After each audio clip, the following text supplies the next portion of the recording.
Good afternoon, good evening, wherever I may be watching or listening to us from. My name is AyoT, and this is the Naija FC podcast, where we bring you our honest, raw, unfiltered opinions on all the hottest and latest topics in the world of Nigerian football. It is another Monday, and we have an exciting episode for you today. We are going to talk about this past week's action. We're going to talk about the Nigeria versus Russia game, talk about some things that we learned from the game. We'll talk about some certain hot topics regarding a few players, and then, of course, we'll get into transfer talk around Nigerian footballers, and then we will have some calls to end the show.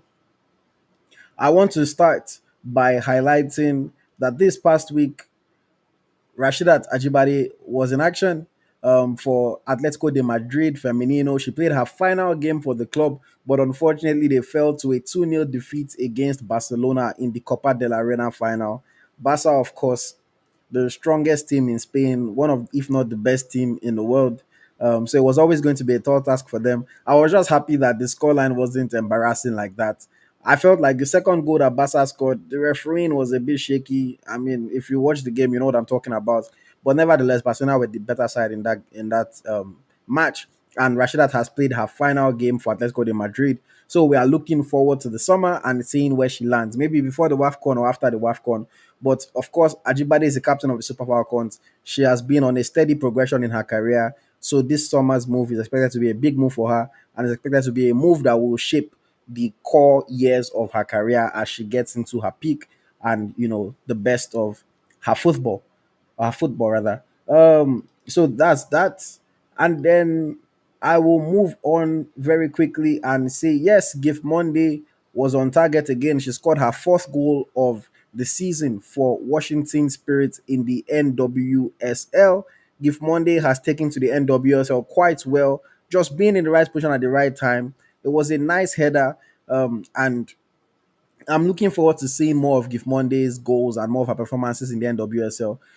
Most of the Nigerian players that we've seen go to the NWSL in recent years haven't been lighting it out the park. The Uchenna Kanus are not doing so well. The Oshowalas are not doing so well. Alozie not doing so well. Nicole Payne, unfortunately, she tore her ACL, so she's out. You know, our players have not been doing so well in the NWSL, especially when you compare to the other Africans there, like the Banda or the Chawinga, or even Oshwala's teammate Kundanaji has done quite better than her since they both got to BFC. So I'm happy that Gift Monday is going there and she's putting Nigeria on the map. I'm happy that she's scoring goals, and she seems to be enjoying her time in the USA. So that is always a good thing. That's always a good thing. Of course, women's football is still in action in the US. Most of the European leagues, if not, I think other than Sweden that have a different calendar, maybe Norway, the Nordic countries, um, the rest of the seasons are done. And of course, we look forward to the WAFCON coming up next month. In less than 30 days now, the WAFCON will kick off. And I believe our game for the Super Falcons against Portugal is scheduled for the 26th of June. So it is going to be hot, hot, hot action. And then, of course, coming up this coming week, the FIFA Club World Cup will be kicking off on June the 15th. And we're going to have two Nigerian players playing in that competition. We'll have Zedu Sanusi playing for FC Porto, and then we will have Onuche Ogbelu playing for Esperance de Tunis. It's going to be a difficult one for both our Nigerian players, but who knows, man? Maybe Esperance can decide to shock the world and go far in the competition, or maybe FC Porto can do something. But at least we have Nigeria representing at the Club World Cup, so that's something that I personally am happy about. I'm happy about that. Adelotun says, remember Oshoala moved to the US in her peak. She did not move to the US in her peak, no. I would say she moved to the US at the end of her peak. Her peak was definitely at Barcelona. She was scoring bare goals for Barca. She was doing well. Then she started to become a bench player at Barcelona. Then she moved to the US. So I wouldn't say she moved at her peak. I would say she moved right at the end of her peak. And then things have just not been able to progress for her like that since she went to the USA.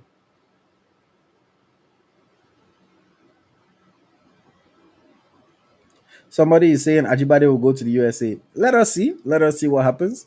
Let us see what happens. I can tell you that nothing has been agreed upon yet. She has a number of offers from different countries, including the USA.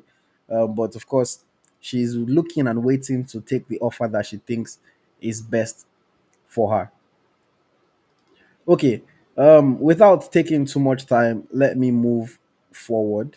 Let's move forward. Let's talk about Nigeria versus Russia. If you do not watch the game ended 1-1 between the Super Eagles of Nigeria and Russia. It was a friendly that was played at the Luzhniki Stadium in Moscow. Toluwala Kodare came off the bench to score his first goal for the Super Eagles to earn us that 1-1 draw. And there has been a lot of talk, there has been a lot of conversation about and since that game. I want to start by talking about a few things that we learned in that match. Russia versus Nigeria. Now, again, I know this was a friendly game. I know this was a game that we did not have our full contingent.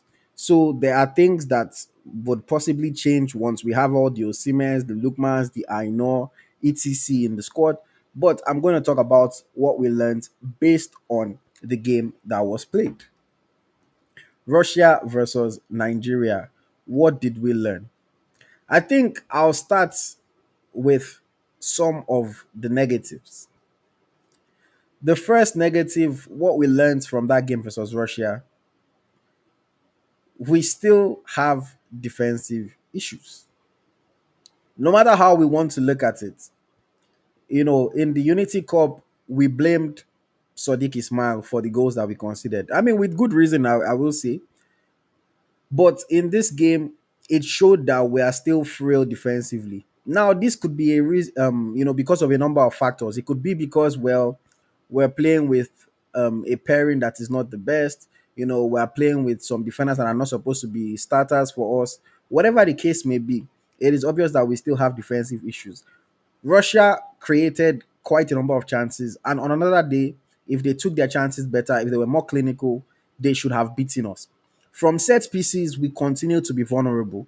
I don't know if it's something that we just don't train, or I don't know if it's something that we train, and work on, and we just can't get right. But the number of chances that we concede from set pieces, as far as I'm concerned, continues to be alarming. And that is something that I noticed again in the game versus Russia. And it just does not sit well with me. Because if we're to qualify for the World Cup, if we're to go and face some of the toughest and best teams in the world, and we're conceding opportunities from set pieces, we are going to, we're going to concede goals. And it is something that we need to fix, because if you give up one cheap goal from a set piece in every match or almost every match, and now I'm talking about if we are playing against some of these big, very good sides in the world, you're just going to put yourself on the back foot before the game even starts. You know, players have to tackle, players have to try to win the ball, and as a result of that, there will be some free kicks that are conceded. There will be some corner kicks that are conceded. Doesn't mean that every corner kick or every free kick we concede, we have to start, raising our blood pressure and shaking in our boots. I think we need to find a solution for this. I don't think the team has a set piece coach, but it might be something that is worth looking into for Eric Shell and for his and for the NFF. Or even if they don't get a specific set piece coach, if they can get one member of the staff whose duty is to work on set piece approaches, both offensively and defensively. I know Ebobo, who works with the team, does a lot of research on opponents, scouting, film, things like that. I think maybe he might need help, or somebody needs to really, really train the team on these things, because I think from set pieces, we are just not good enough. We are just not good enough defensively. And offensively, we have improved a little bit, but we're still not the best. And even walking away from set pieces and just talking about our overall defensive play, we are still susceptible on the counter attack. That is something that we've seen. I know a lot of people were not the biggest fans of Jose Pesero's approach, but he spoke about the reason why he started playing that approach, and it was because we were conceding too many goals. And on the counter, especially, we didn't look that solid, and he wanted to change that. So he started going into that three at the back, essentially five at the back, and we became far more solid in defense. Now I know that Eric Shell is a completely different kind of coach. Eric Shell is not a defensive minded coach.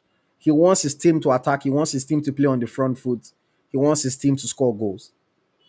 But just like any other team in football, you have to be balanced.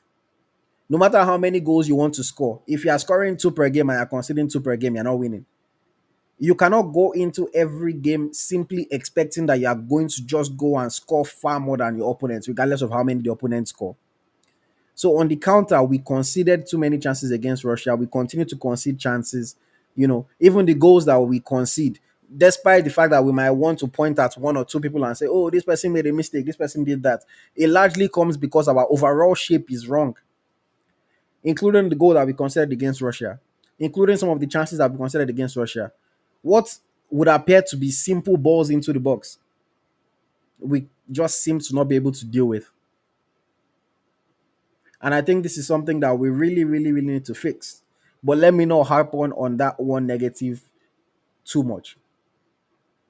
Another thing that I think was a little bit of a negative that we learned in that game is that Coach Eric Shell has a duty to find the best role for Chrysanthos Uche in his side. The long season long debates that we've had on this channel and in a lot of Nigerian channels about about Chrysanthos Uche is, where does he play? Is he a midfielder? Is he a striker? Is he a forward? Where does he actually play? And I think Eric Shell needs to figure that out himself as well. In the two games that Uche has played for Nigeria so far, he has played a more advanced midfield role, which is where I think is suited for him. But in the game against Russia, when we were playing against a team that was playing a low block, that was very defensively structured and organized, Uche wasn't really in the game. He would try, he would come, hold the ball up, they will foul him. But other than that, he wasn't really playing his game. Uche likes to drag the ball forward when he can. He's someone that likes to run at players. But if the team is very structured, if there's a low block and there isn't space for him to run into, then it is hard to bring out that side of him. And then when you think about him playing deeper in the midfield, does he have the defensive abilities of a Frank Onyeka or a Wilfred Ndidi? No, he does not. Does he have the control and the distribution of a Rafael Onyedika or an Alex Iwobi? No, he does not. So, where exactly does he fit in? We said, okay, maybe he can take the Chukwueze role. But we saw how Chukwueze played against Ghana. So a lot of people are like, no, Chukwueze has to play that role. Give Chukwueze that free room. Let him run around in the midfield. Let him be a creative spark. So if Uche cannot take that spot, then where does he take? I, at the moment, do not see Chrysanthos Uche as a starter. That is the honest reality. I think when or if we have a full strength squad, full complement of all the players, I think Ndidi starts ahead of him. I think Iwobi starts ahead of him. I think either Onyeka, Onyedika starts ahead of him for the right balance in the team. But I would love to see Eric Shell really figure out what he thinks is the best position for him. Maybe he's a player that we play against teams that are playing us open, and when we're playing against teams that are on the low block, he's not really effective because when you're playing against a team that is sitting back and is very structured, you're looking for people that can find the gaps, people that can play those passes, people that can be creative, that can be inventive, and that is not who Cristiano Suche is. Yes, he can play a good pass every now and then, but that's not his game. You know, even an Alex Iwobi, who a lot of Nigerian fans criticize, Iwobi is far, far, far more ready to split the defense with a pass. Iwobi is very forward-minded, pushing the ball, thinking forward, trying to get people into the right position. That's not Cristiano Tuche's game. And again, defensively, no matter how much people try to talk about Wilfred Ndidi and knock him for his drop in form, it still cannot win tackles like Ndidi. It still cannot intercept possession like Ndidi. Still cannot cover the ground that Ndidi covers defensively. So I think for me, it'll probably be a bench player. I just think that the coach needs to figure it out where exactly he's going to play, when he does play, and the games that he will play. But he's a quality player, nevertheless. It's not a knock on him at all. He's a different profile of player, and we just need to find the right system and the right situations that fit the kind of player that he is. Another negative, and I'll get into the positives, guys. But another negative that we learned in the game versus Russia, well, is something that has carried over from the previous matches that we saw. There is just no faith, or in brackets, no quality in the Nigerian Professional Football League. There is no faith, or in brackets, no quality in the NPFL. Coach Eric Shell does not trust the players from the NPFL. It's as simple as that. Now, is it because they're not good enough? I wasn't in camp. I wasn't in the training, so I don't want to just condemn them and say they're not good enough. But I will say, if there was someone there that was very good, that was standout, that was exceptional, I would be surprised that the coach would not give the person a chance. The fact that Benjamin Frederick comes from Brentford U21s and gets into the team ahead of the NPFL players that we have, it does not speak well about the league.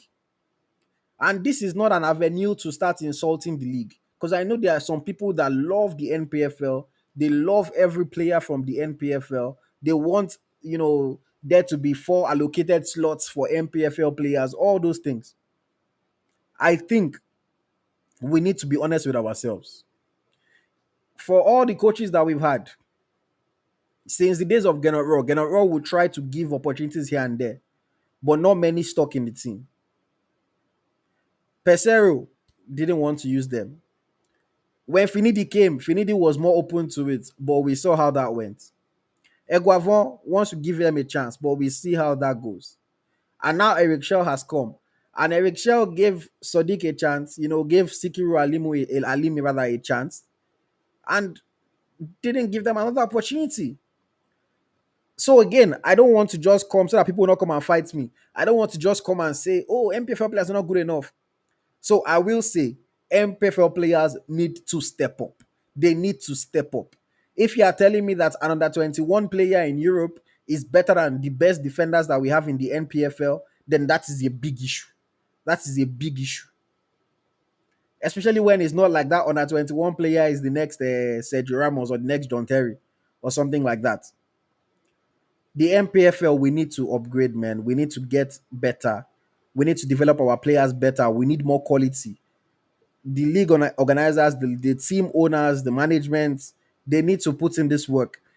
Even the people in the media that always champion the MPFL, I love it, man. I love it. Like, if we as Nigerians don't support our league, then who is going to? Who is going to give us the respect? So I respect all those in the media that dedicate their time to covering the league, that dedicate their time to pushing the league, to promoting the players in the league. But I think we also need to do it within reason and within reality.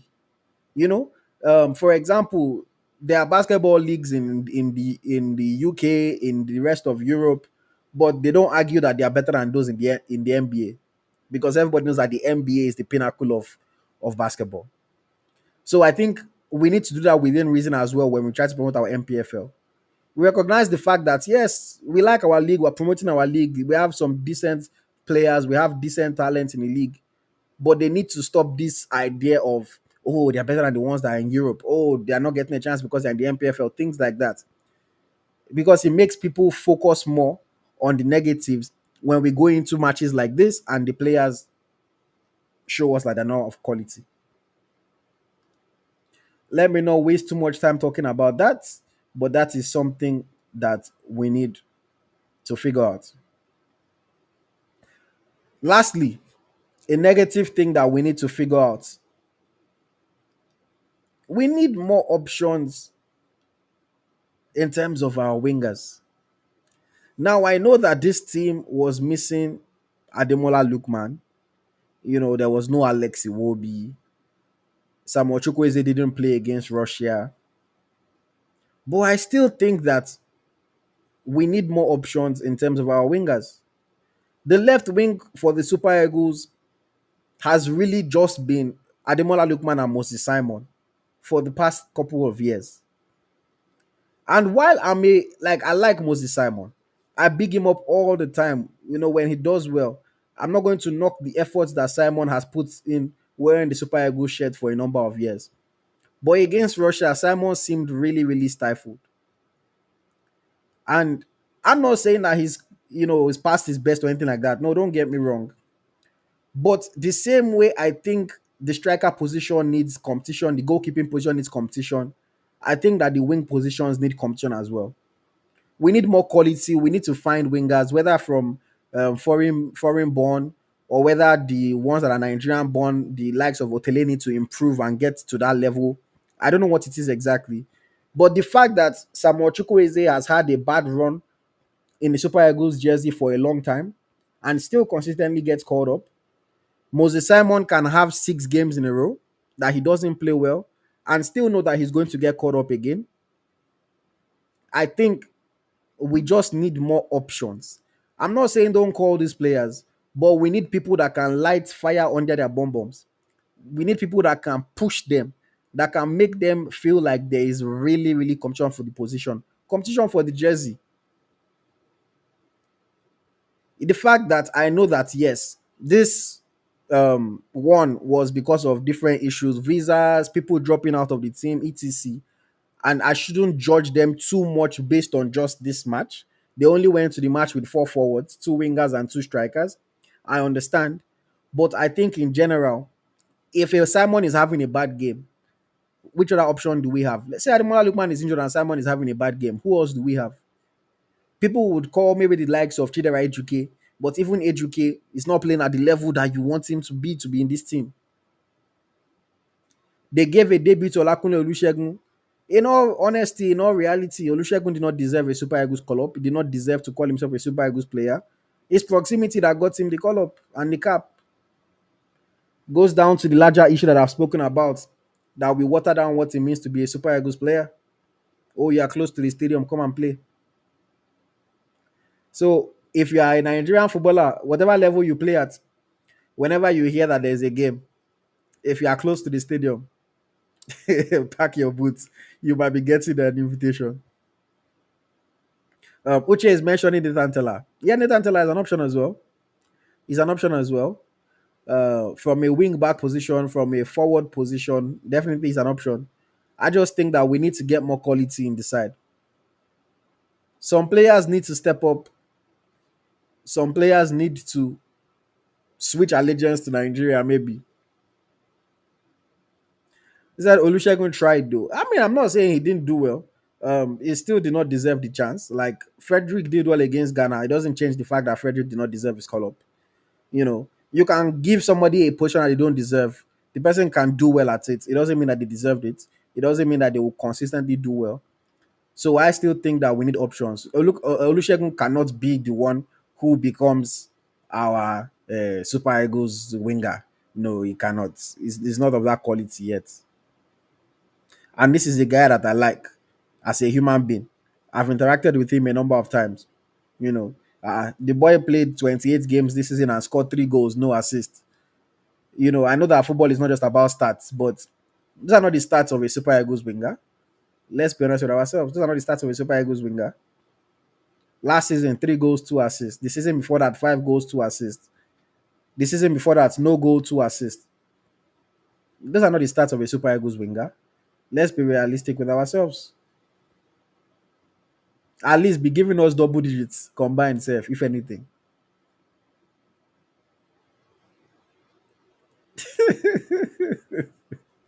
And that said, I live in the US, so the chance I play number 10 if we qualify for the World Cup, I'll lose the belly by next summer. That's funny. That's funny. But yes, something for us to think about. Now let's get into some positives. Let's get into some positives. May not be like say we just they talk bad news. What are some positives that we learned from the Russia game? The first one, Maduka Okoye provides real competition for Stanley Nwabali. I've been talking about it throughout the season. Smith Lai was talking about it as well. I know some other people like Mr. Adedotun have spoken about it. As far as talent, as far as quality, I think that Maduka Okoye is the most talented, highest quality goalkeeper of Nigerian origin today. Of course, we know that Unfortunately, with all the issues that he had from fans insulting him after that one error that he made, he had to take some time off from the national team. But then he established himself in Indonesia, became their first choice, and now he's back in the Super Eagles. And against Russia, he looked to be a good or a very good goalkeeper. He did the job when called upon. He was quick off his line. He spoke to his defenders and commanded his defense well. He showed good reflexes to make saves. And he showed us that, yes, he is there to compete with Stanley Nwabali. Now, even though I say Maduka is the best goalkeeper, I'm not saying that Maduka should be number one straight away. Nwabali got the number one shirt, impressed at the AFCON, and he deserves to be the number one for the Super Eagles. We can't just cast him aside because Maduka Okoye had one good match. No, we can't. But the competition is there now. The competition is there. They go to training, they fight it out. Maduka Okoye has shown us that he can do it. At least Nwabali knows that if he has a bad game, Maduka is there, ready to take the spots. Not before that, he's just competing with Kayode Bankole and Amas Obasoge. That even if he sells game 3 times, he would still know that he's going to keep the next match. Now the competition is there. It is now for Maduka to go and collect that shirt from Stanley Nwabali. Maduka now has a duty to go and collect that shirt. The same way he went to Udinese, it was the second choice, and then he won the shirt. He needs to do it for Nigeria too. He's the second choice. He needs to go there and win that shirt. He needs to show it in training. He needs to show it whenever he gets a match. I think when we go into the World Cup qualifiers in September, obviously season would have started then. So many different things could have happened. But as of today, Stanley will probably still be the first choice. Unless Maduka goes into that training and shows something exceptional that the coach has to say, no, this guy is my number one. So, like I said, I think Maduka Okoye is the best goalkeeper we have, but I still think that Stanley Nwabali is number one until he loses the shirt or until Maduka Okoye collects the shirt from him.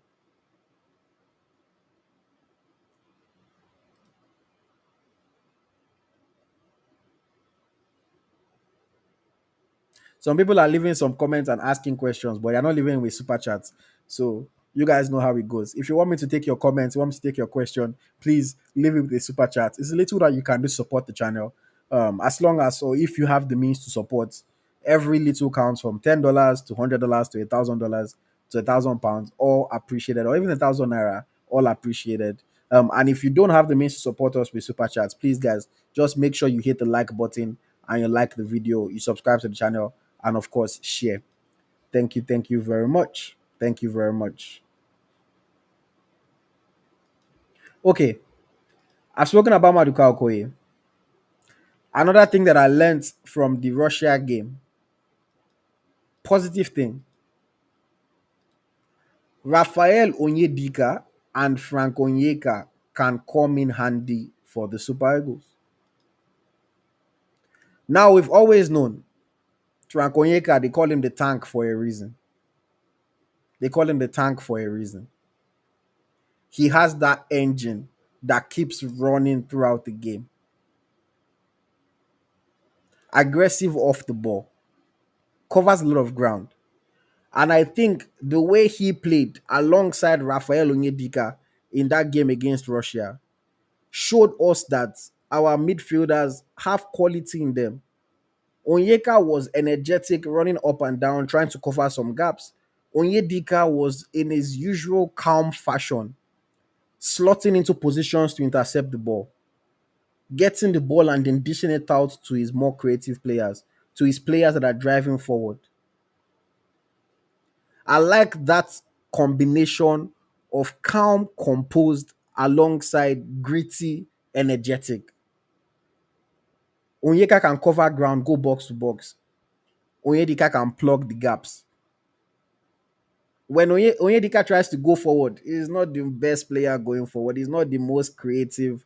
His shot is not that great, even though he scores a few goals, maybe one in every 13 matches, he'll score a goal. But that combination for me just worked. It just made sense.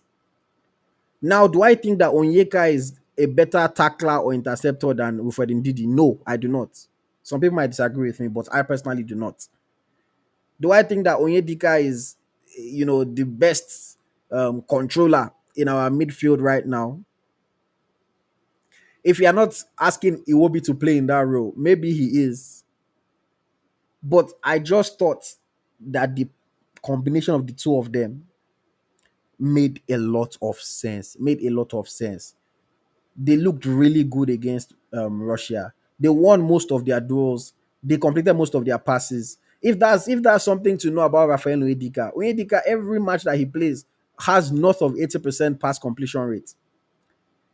Also, is because he does not try any defense splitting passes. Onyedika is not the one that is trying to give you the through ball that nobody else saw. He plays a very simple style of football. Does the right thing and then keeps it pushing, but he looked elegant doing it. And the few times that he had to switch possession a little bit, he did it and he did it with accuracy. So I think that the both of them can come in handy in the absence of other midfielders, in the absence of a Wilfred Ndidi, in the absence of an Alex Iwobi. You know, um, those are players that we can trust to slot into the team and to do a good job for us. I think so. I think so.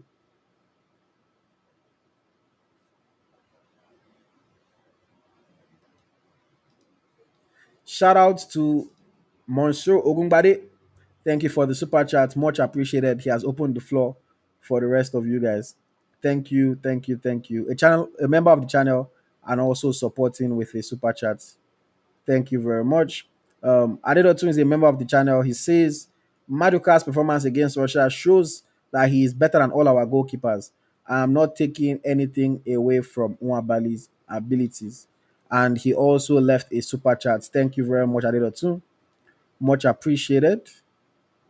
Uche says Onyeka has more energy. Onyedika is a better distributor of the ball. Shout out to Uche, also a member of the channel. Thank you very much for your support. And I think you are spot on there, Uche. Onyedika is definitely more of the ball distributor. Just, interceptions, passes, and then Onyeka has the energy to run up and down, cover the gaps, try to make those um, energetic plays in the middle of the park.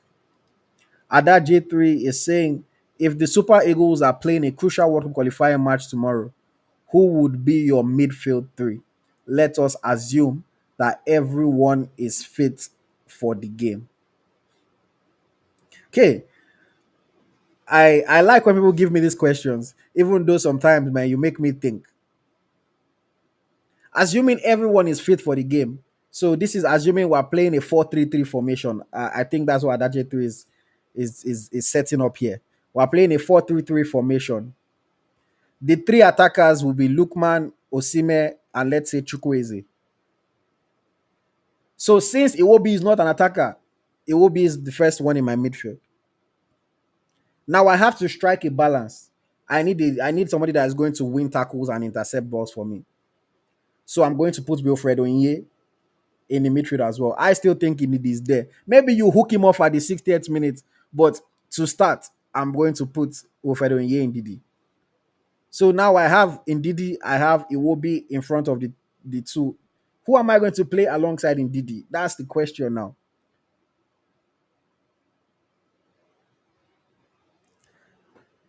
What are the options that we have? We have Onyeka, we have Onyedika, we have Papa Daniel, we have Chrysanthus Uche, we have Fisayo Dele Bashiru, if you consider him to be one in that position.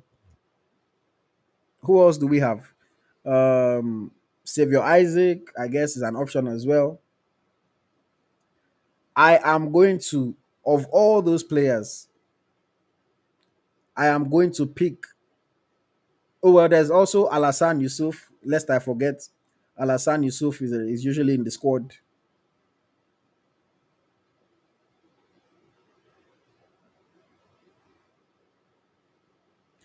I'm going to pick either Onyedika or Onyeka, and I'll explain my rationale for this now. If we're playing against a team that we're going to have more of the ball, I will play Onyedika. If we're playing a team that is going to put us on the back foot more, then I'll play Onyeka. So it would really depend on the opponents.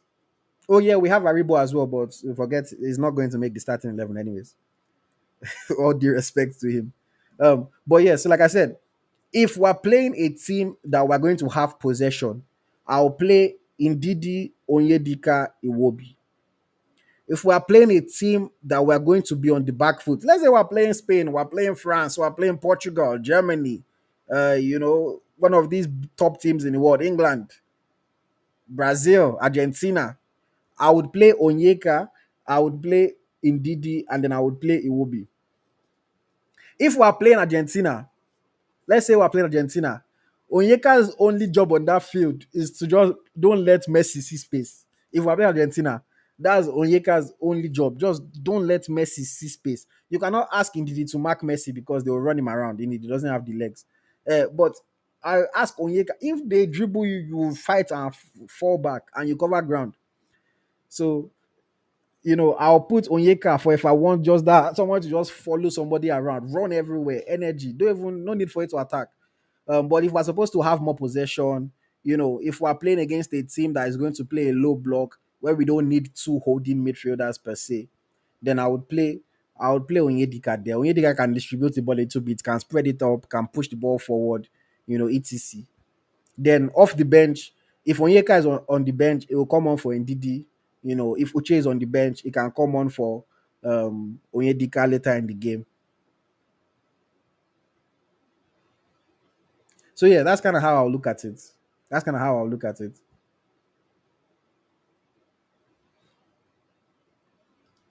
Uche says, I think with the pace of African football, Onyeka has to be a mainstay in the middle of the park. Onyedika and Ndidi should be a distributor. Iwobi, Fisayo, Uche should take the third spot. I hear what you're saying, but I don't necessarily agree. So I say, "Messi go break Onyeka waist." I hear what you're saying, Uche, but Ndidi still did well in the two matches we played against Rwanda and Zimbabwe. So there is no reason for me to imagine that the pace is beyond Ndidi. Ndidi well covered a lot of ground, made a lot of tackles. Obviously, in the end, okay, people have held him captive because he didn't chase one player down. They scored us a goal. Not like it was his fault, but he could have done better in that situation. I know. But again, that's why I said Ndidi probably subs off later in the match. But I think Ndidi still has the pace to play 60 minutes. Still wins tackles more than anybody, by far more than anybody, in fact, still makes more interceptions than anybody with a significant gap. So I would always start in Didi. I would always start in Didi. Until somebody shows me that they are doing it better than him, I would always start in Didi, honestly. But I hear what you're saying. Um, and then Iwobi Fisayo Uche. Like, I mean, out of Iwobi Fisayo Uche, I think Iwobi starts probably 11 days out of 10. So for me, but I hear you. Thank you, Uche. Thank you for the super chats. Thank you for your comments. Thank you very much. Thank you very much. But yeah, thank you, Ada, for that question. Um, Let me see. Ada said, I'll bring Ndidi in the last 20 minutes to close the match. Onyeka, relentless energy. Onyedika, Champions League experience. And Iwobi will be my midfield three. Fair enough.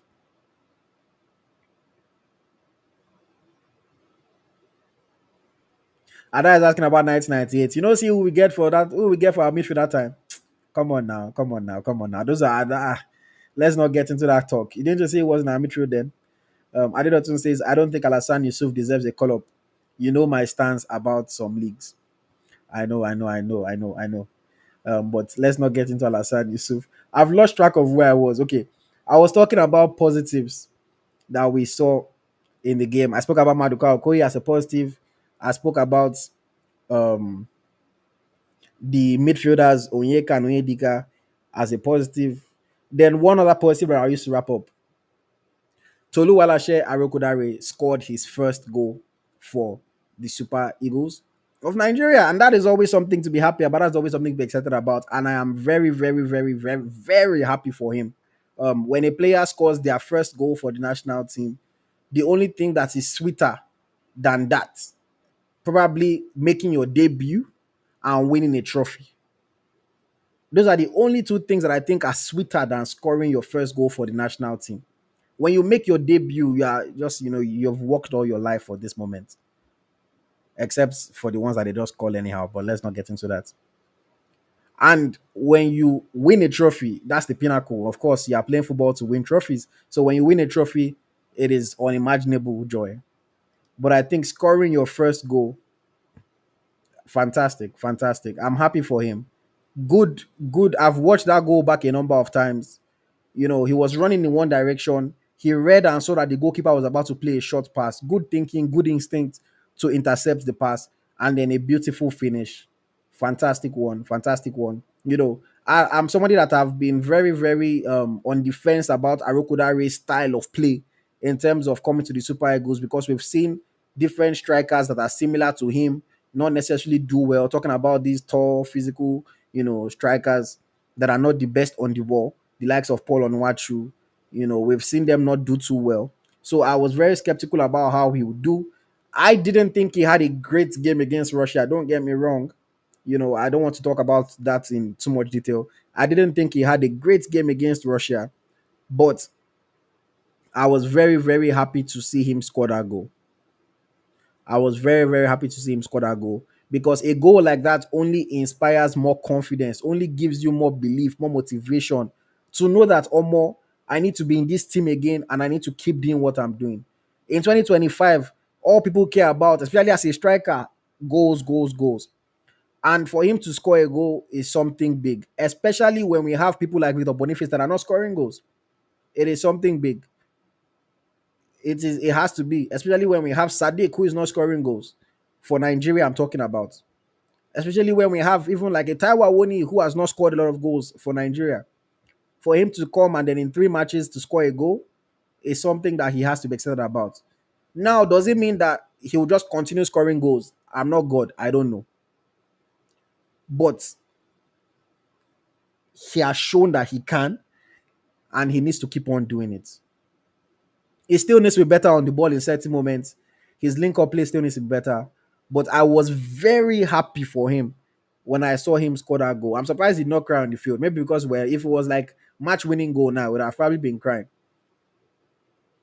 But I was very, very, very happy for him. Very happy for him.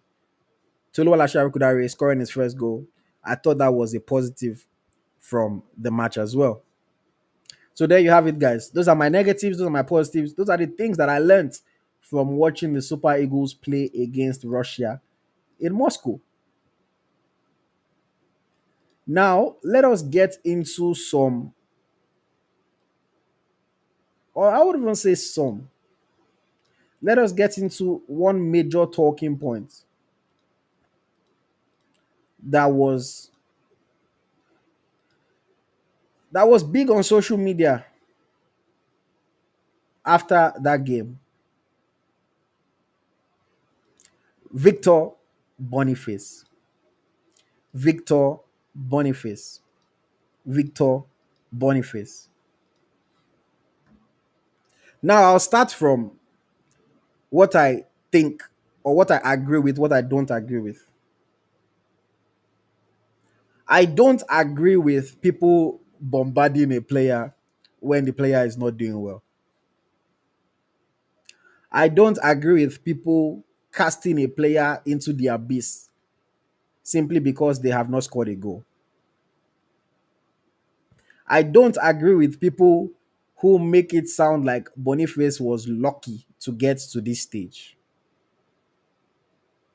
But I agree when people criticize his attitude. I agree when people are not happy with his performances for the Super Eagles of Nigeria so far. When people speak about whether or not he's a serious footballer, now I don't know these players that well to tell you how serious they are or how serious they aren't. But in life, perception, perception matters. Perception matters.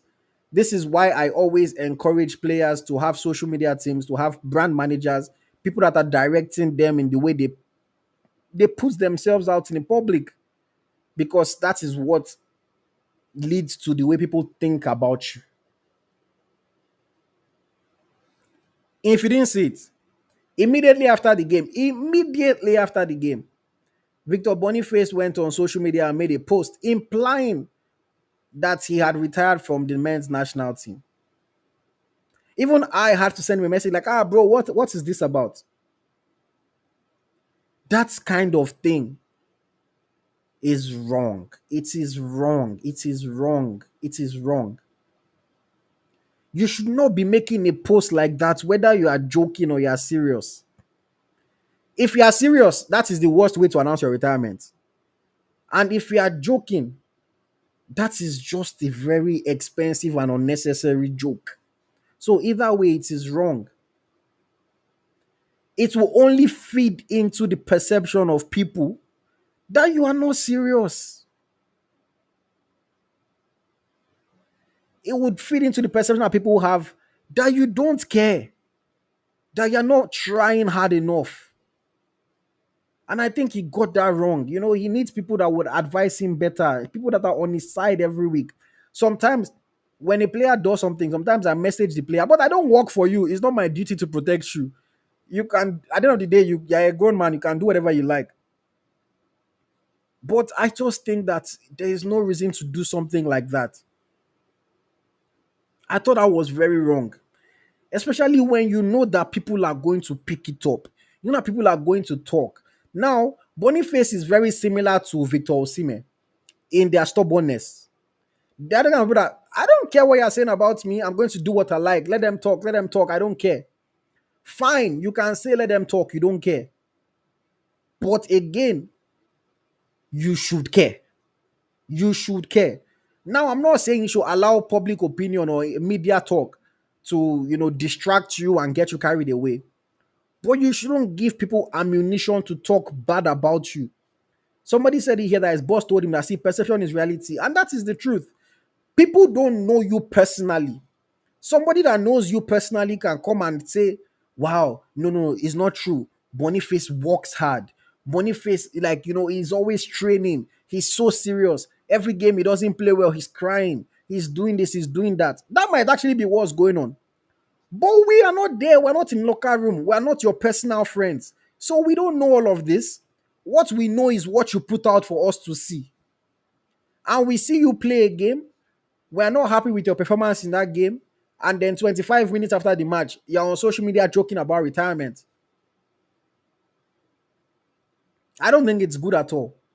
Boniface, you guys know that I like him as a player.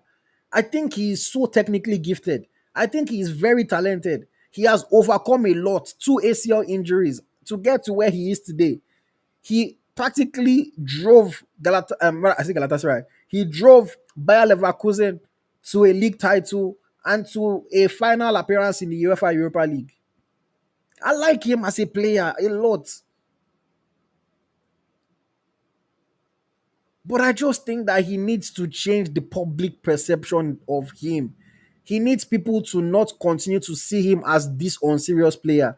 And he needs to stop not caring because it matters. It matters. Public perception matters. You're trying to also build a brand off the field. If people have this public perception of you, it doesn't help your brand at all. See, somebody in the comments was saying he's a TikToker. There's nothing wrong with being on TikTok, but you should not allow people to look at you more as a TikToker than a football player. And I know again, I don't care, but you should care. You should care. You should care. Lamine Yamal dances on TikTok and jokes around all the time. But would anybody tell you he's a TikToker? No, because the public perception is different.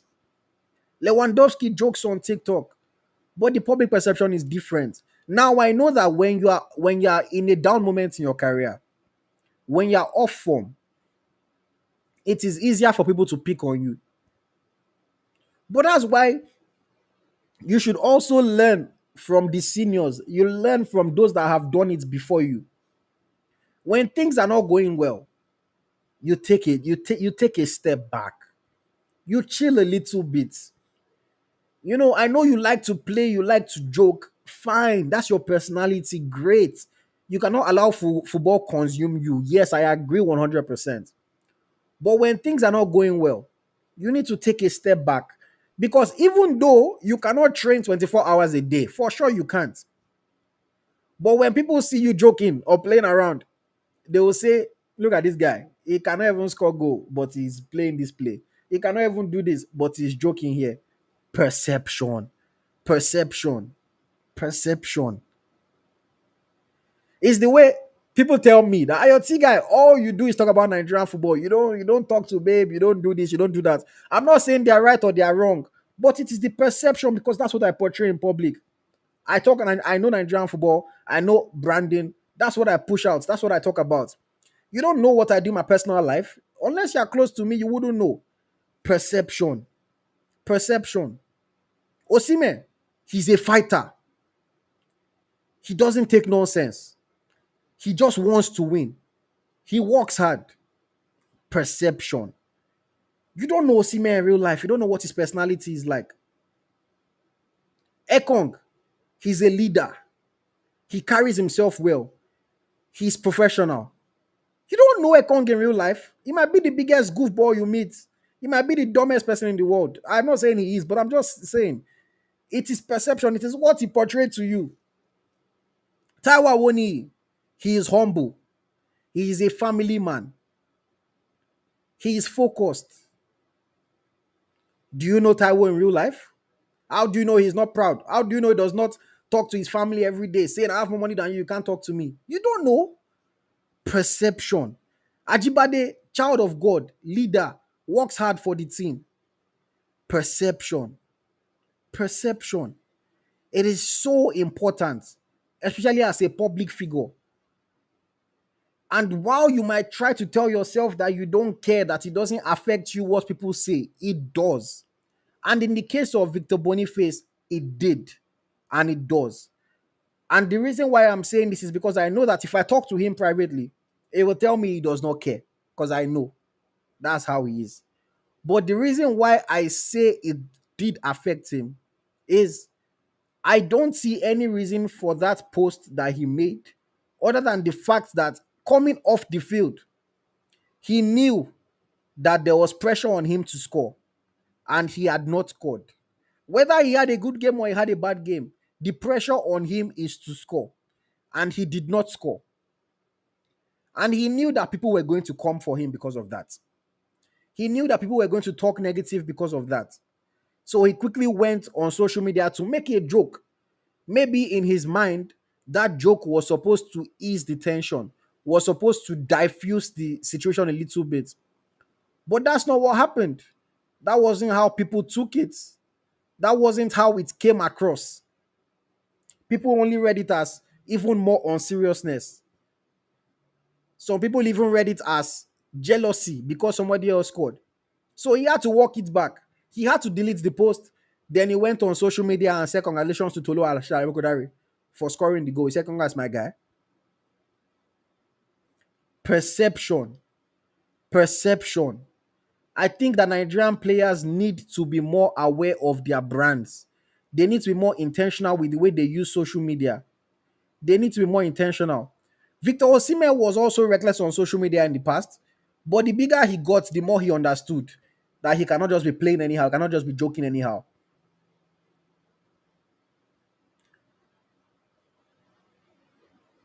And I think Boniface needs to also take this seriously. Now, when I say these things sometimes, when I talk about branding, when I talk about social media, sometimes people say AyoT is just saying it because that's the work he does. Yes, I manage athlete brands. Yes. Yes, I manage athlete social media. All these things that I'm saying I can do. But I'm not just saying it because I'm looking for somebody's work. Osimhen didn't hire me, but I'm happy the way he changed. Ekong doesn't hire me, but I'm happy the way he uses social media. I know it will be, they don't hire me. I don't work for them, but they use their social media right. And I just think that all Nigerian players need to get into this habit, especially if you are a top player playing at a high level. Boniface plays for the Bayer Leverkusen. He has won the German Bundesliga. He's big. Whether he likes it or not, he's big. He has a million followers on social media, on Instagram. He's big. And he needs to use his platform better. He needs to be more careful with the jokes he makes. And if he needs help, yes, he can come and hire me. But he has not hired me yet. So I will speak in public and give my own personal opinion on these things. If I work for you, probably I cannot say certain things in public. Even if you don't want to hire me, that's a joke. Even if you don't want to hire me, hire somebody. Hire somebody. I've always said it.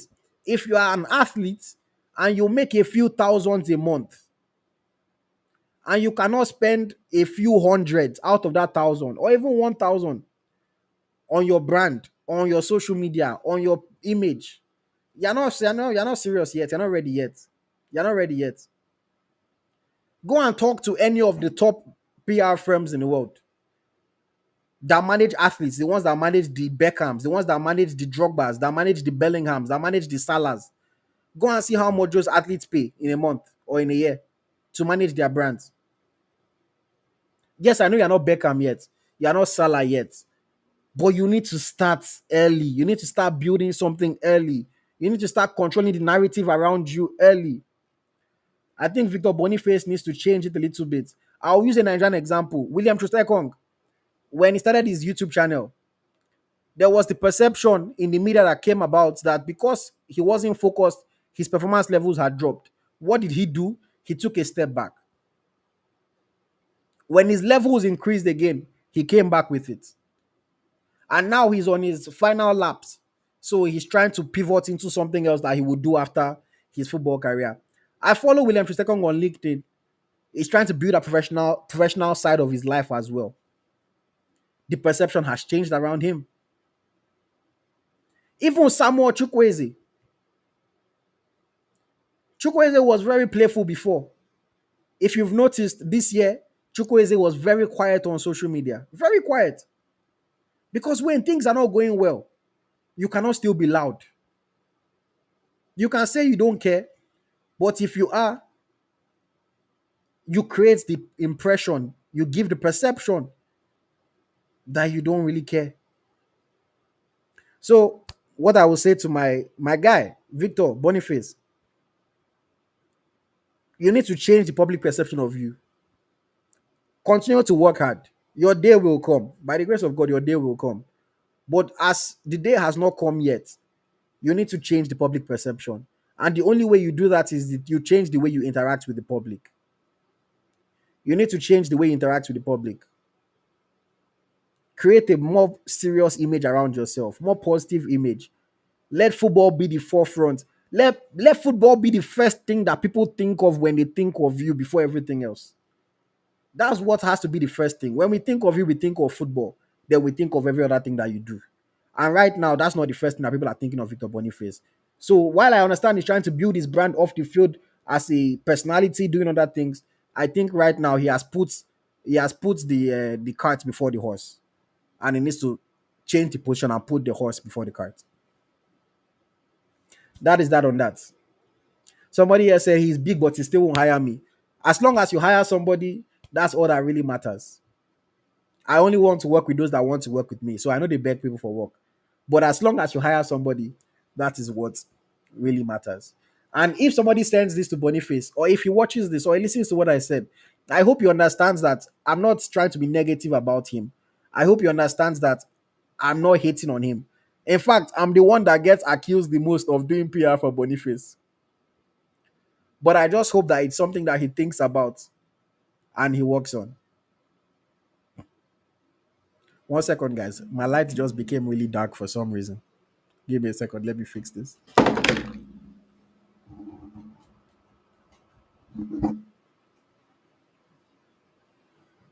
And yes, thank you, Moshood, for bigging me up here.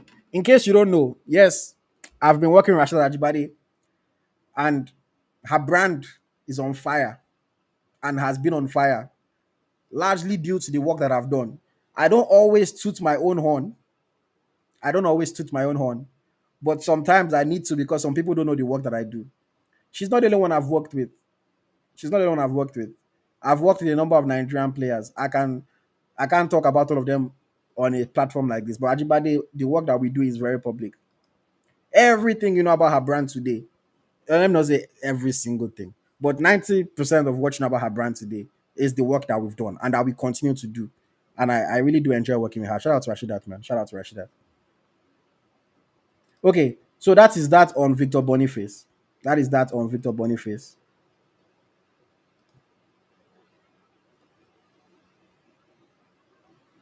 Okay, let's get into transfer talk.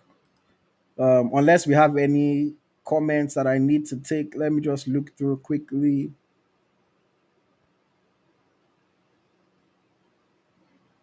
Somebody said I wouldn't be surprised if Shell gave him a hint about not being in the team. No, Eric Shell's people have denied it. Eric Shell did not say anything about him not being in the team again. But at the same time, nobody should be guaranteed a spot. So, you know,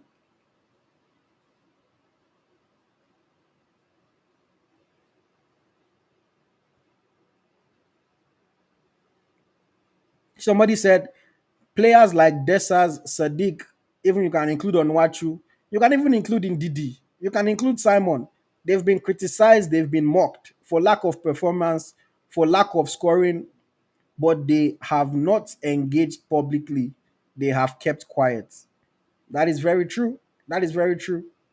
You know, it's the same thing that I said about Tolu that time that Tolu came to my my comments vexing.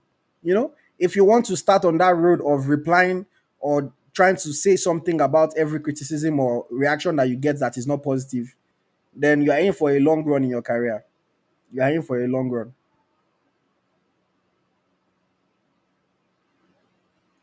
Okay, let us get into transfer talk very quickly. Just a quick one to talk about. Paul Onwachu is nearing a return to the Turkish Super League with Trabzonspor. They are currently trying to hash out financial details with Southampton. Southampton are looking for a bit more money in the first installment than what Trabzonspor is currently offering. But Onwachu has some offers from England, I think, in the Championship. He has some offers from Belgium, and he has some offers from Turkey. I don't want him to go back to Belgium. I think going back to Belgium is like, let's say you were dating one babe when you were 17, then you're now 25, no other girl likes you. You now say, let me go and talk to that girl that I was dating when I was 17. You know, is you should not do that. So I think Belgium, he has been there, done that. He has conquered Belgium. There is nothing else for him to achieve in Belgium. So I think he should just, if he doesn't want to play in the championship, maybe England has just not been good to him, is not conducive enough for him. I think that playing for Trabzonspor, where he scored bare goals, where he did really well, can go back there and continue to set his mark. If we can praise Osimhen for scoring goals in Turkey, then we cannot criticize Onuachu for scoring goals in Turkey. So I think he should go back there. Should go back there. Trabzonspor will be a good one for him, and hopefully he can have a good season.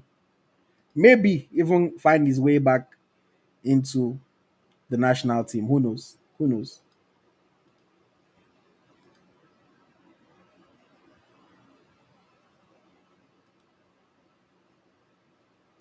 Someone say, "Are you giving us relationship advice?"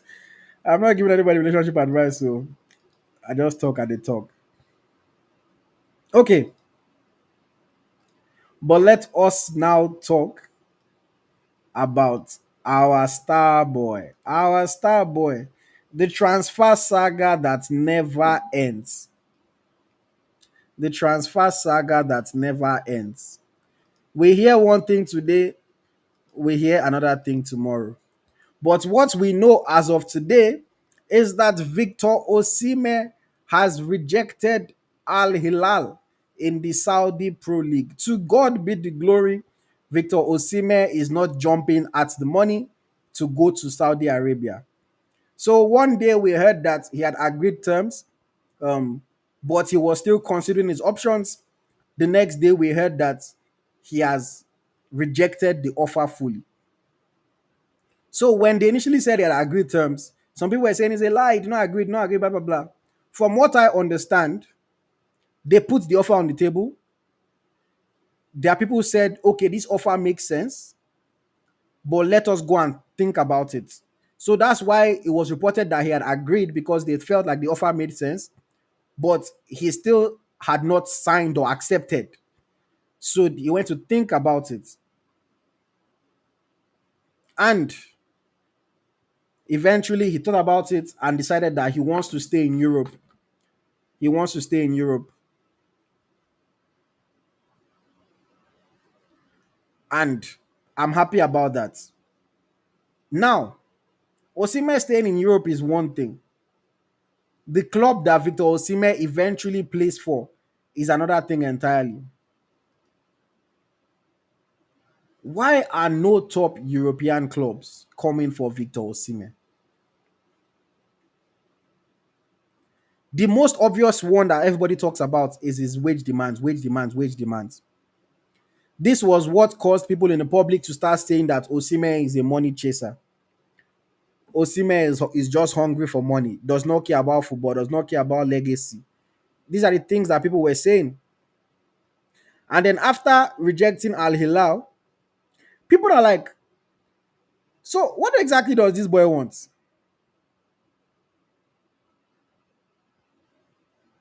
You know, people have been saying, what exactly does this boy want? Does he want money? Does he want legacy?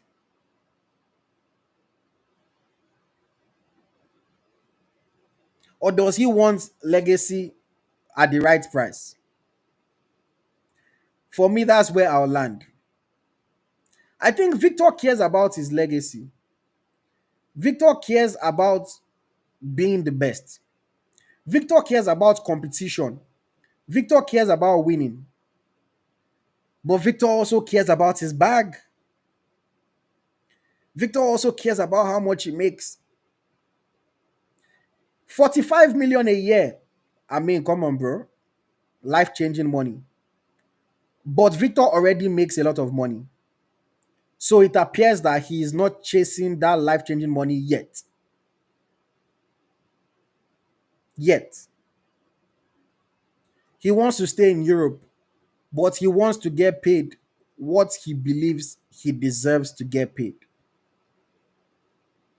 Now, I've been on record before talking about the kind of money that we're talking around Victor Osimhen in terms of his salaries, nearing 400,000 a week in England, which I have said in the past, and people disagree with me. Some people disagree, some people agree.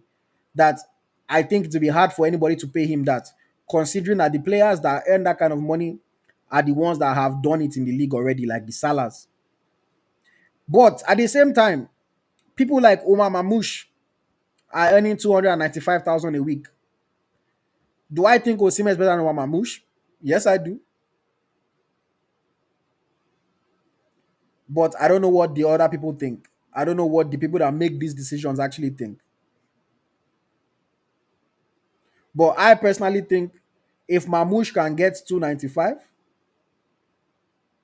Osimhen can get 320. That's what I think. Although Mamouche also plays for Man City. And if there's one thing that Man City are good at doing, Man City are good at overpaying. They do it a lot. They overpay people. Grealish, every De Bruyne, Haaland, Diaz, Cancelo, Man City they overpay die. If it was Man City that was saying they cannot pay Osimhen's salary, then I'll be looking at them like, come on, guys, look at who you are paying already. And you are saying you cannot pay the best striker from Africa, you know, the top two, top three striker in the world. But it's not Man City. We're hearing Chelsea, we're hearing United. And both of these teams seem so adamant that they will not break their wage structure to sign Victor Osimhen. Now, Manchester United is a different case entirely. Those ones, they are not even serving lunch again in their cafeteria. So their own Saka is different. But Chelsea have just said that with this their new style of management and their new ownership, they want to change the way things are done. So they want you to come in on a lower contract and then have incentives to boost your contract. And as of yet, Osimhen doesn't want that kind of contract.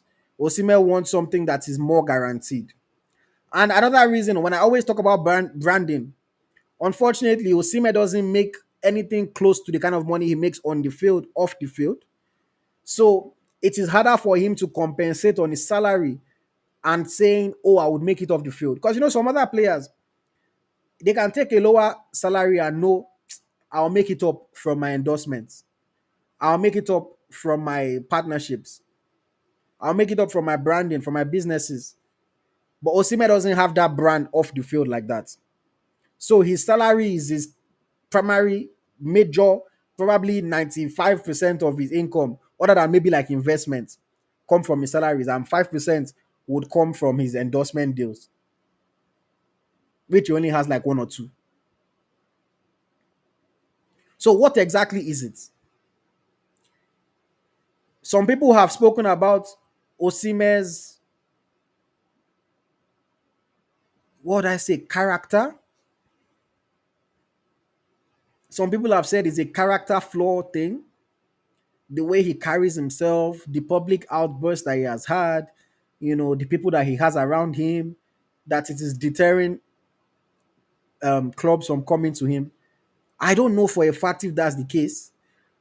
I don't necessarily agree, because if there's one thing that we've seen in football, if there's one thing that we've seen in football,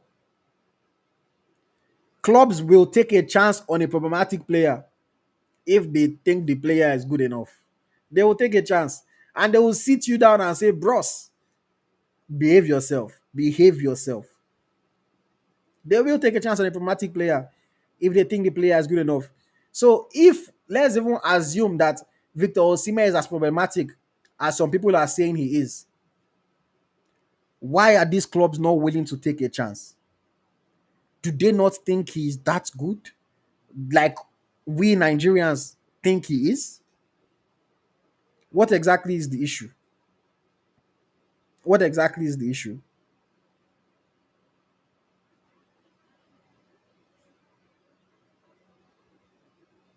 Now, I spoke about Boniface and I spoke about how he needs to change public perception of him. Yeah. I also think that at the level that Victor Osimhen is operating at, he needs to do more with his personal brand. He needs to do more to control the public perception of him as well.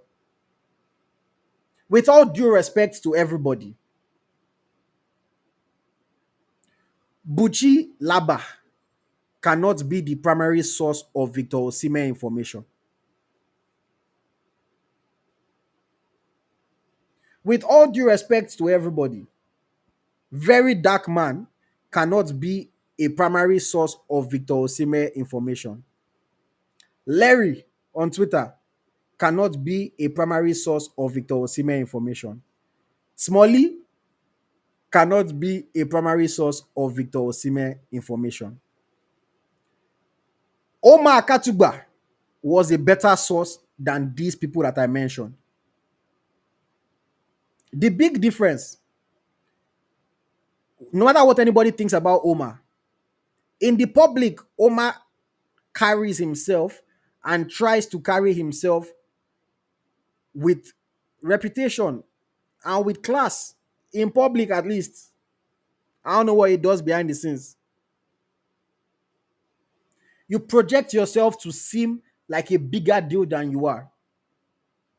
Now, here's the issue with somebody, thank you, somebody said 2 times, even people like Puja.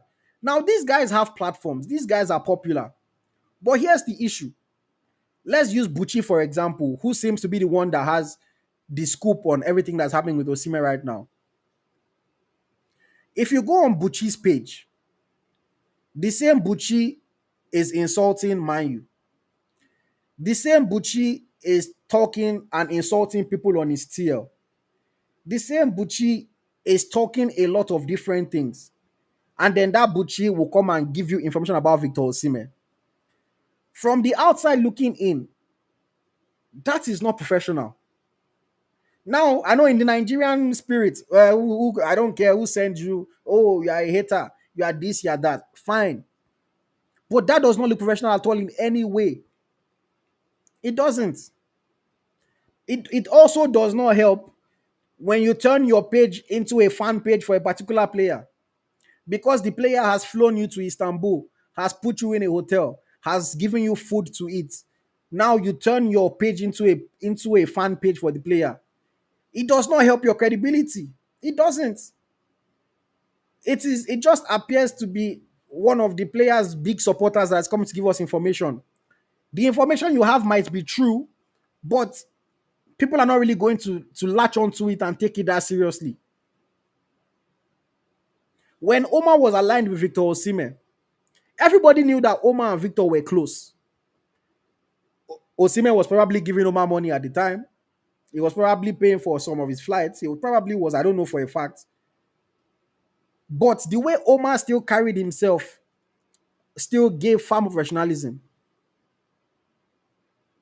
The way these guys that are currently putting out the Osimhen information don't carry themselves professionalism does not help.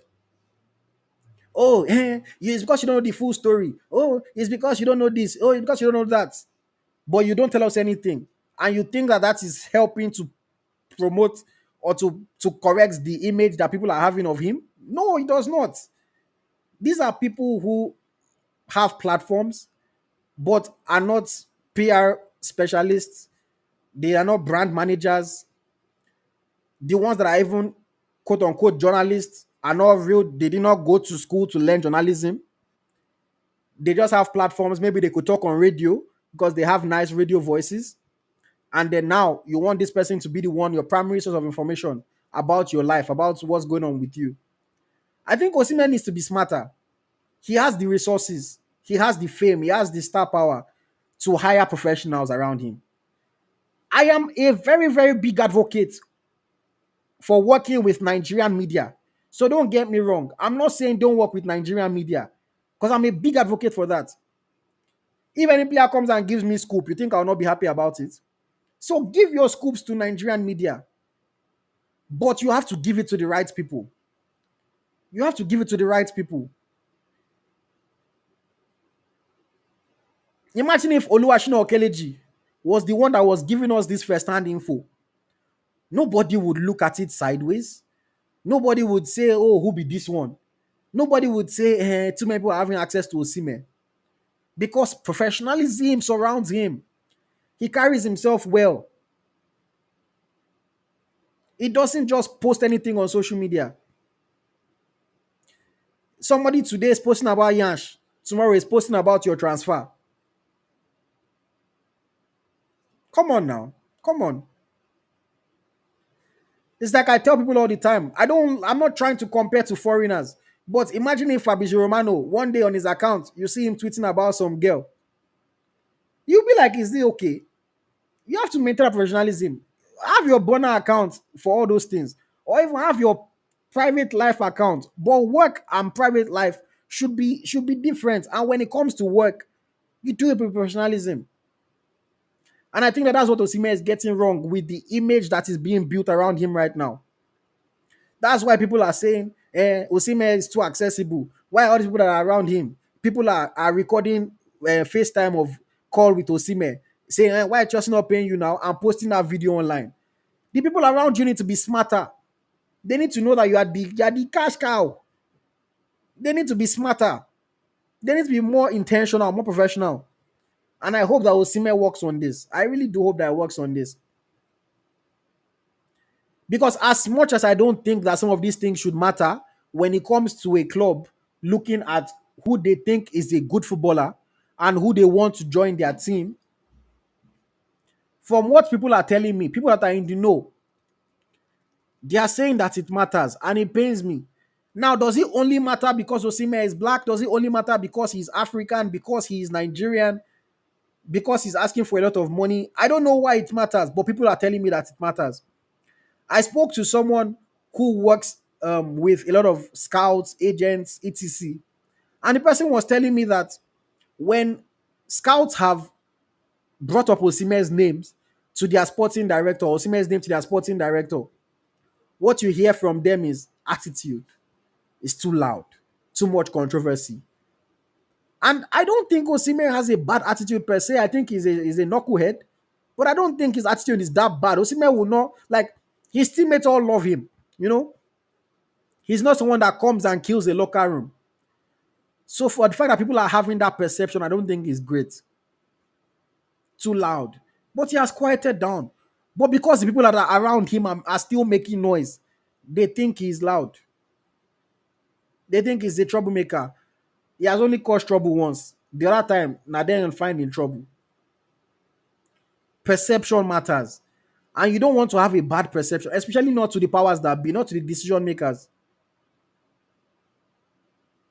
So for me, I really do hope that Osimhen finds a club. Now we are hearing that Galatasaray will probably are trying to find a way to sign him back. Imagine Osimhen at the peak of his powers playing consistently in Galatasaray. God forbid batting. All due respect to my Turkish people, all due respect to Galatasaray fans, but Osimhen at this stage needs to be playing for a big club, competing for big titles. I don't care if Osimhen wins the Turkish Super League 5 years in a row. It's not going to do anything for anybody. That's not going to put him in any GOAT conversations. That's not going to put him at the top of any Ballon d'Or rankings. He needs to go and do again what he did at Napoli. Win major titles. Play in the top 5 league. Compete for the UEFA Champions League. And continue to show us that he's amongst the best in the world. I'm really praying and I'm hoping that a concrete offer, Chelsea maybe wakes up and decides that they need to pay him this money. Arsenal, Liverpool, Man U, Barcelona, Real Madrid, I don't know, somebody. At this point, I am begging. I know he is not begging, he's calm. But I am begging, somebody, please, somebody serious should come and sign Victor Osimhen. We don't want him in Saudi, but we also do not want him in Turkey. Osimhen is too good to spend his prime years playing in Turkey. I don't care if Galatasaray wants to pay him 20 million. No, he should not. If he wants to, in fact, I'd rather him go to Saudi and make 40 million. Let me know that your children are covered than for you to stay in Turkey. Honestly. At least I will say you did well for your every Osimhen that is ever to come.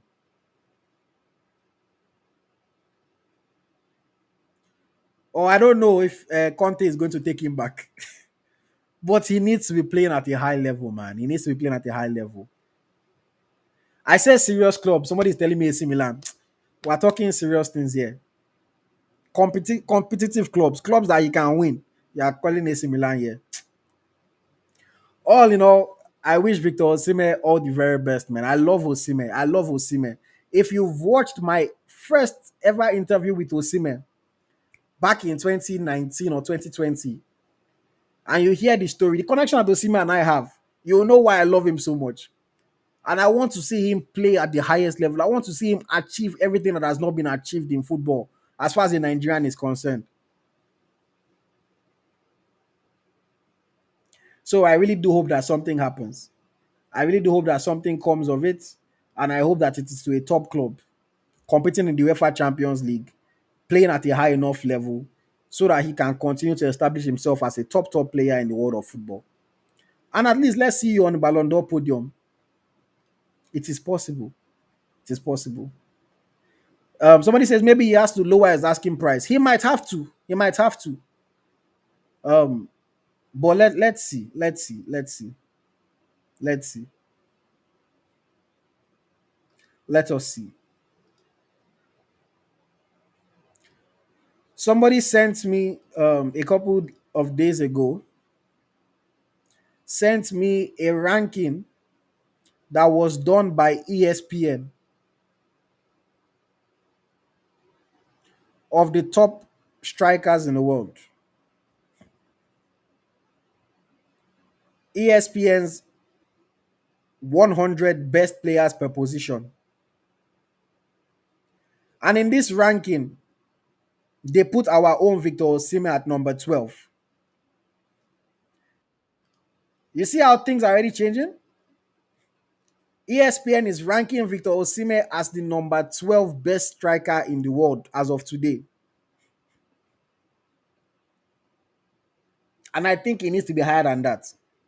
Some of the strikers that they put ahead of him, Matteo Retegui of Atalanta is ahead of him. If I ask everybody here who's better between Osimhen and Retegui, I'm sure we would all say Osimhen. Antoine Griezmann of Atletico de Madrid is at number 10. Fellow African Sehu Guirassy of Borussia Dortmund is at number 9. Guirassy. The other Victor, Gyökeres, is at number 8. Victor Gyökeres is at number 8. Imagine they're already ranking Gyökeres ahead of Osimhen. Number 7 is Julian Alvarez of Atletico de Madrid. I can't even understand. Alvarez is on a rise right now. Number 6 is Alexander Isak of Newcastle. Number 5 is Lautaro Martinez of Inter Milan. Number 4 is Erling Haaland of Man City. Number 3 is Harry Kane of Bayern Munich. Number 2 is Robert Lewandowski of Barcelona. And number 1 is Kylian Mbappe of Real Madrid. Mbappe, I can agree. Lewandowski, I can agree. Harry Kane, I agree. Erling Haaland, I agree. Martinez, shaky. But this season, maybe because he reached the Champions League final, he did well, he competed for the Serie A. Let's allow it. Isak, very shaky, but Premier League task. Let's allow it. Alvarez, let's allow it. But by the time you start telling me that Gyökeres, by the time you start telling me that Guirassy, you start telling me that Retegui are better than Victor Osimhen, that's when I have to fight. And it just shows you how they don't rate what he's doing in Turkey. They don't rate it.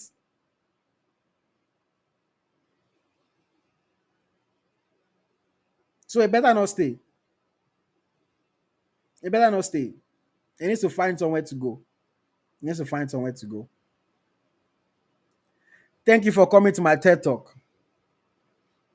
Thank you for coming to my TED Talk. I hope you guys have enjoyed hearing me talk about all these things. If you want to call in, the link has been posted. Call in and we'll take calls for the next couple minutes before we wrap up for tonight. But let me just quickly say thank you to my supporters over here. Olu with the super chats. Thank you very much for your support. I appreciate it.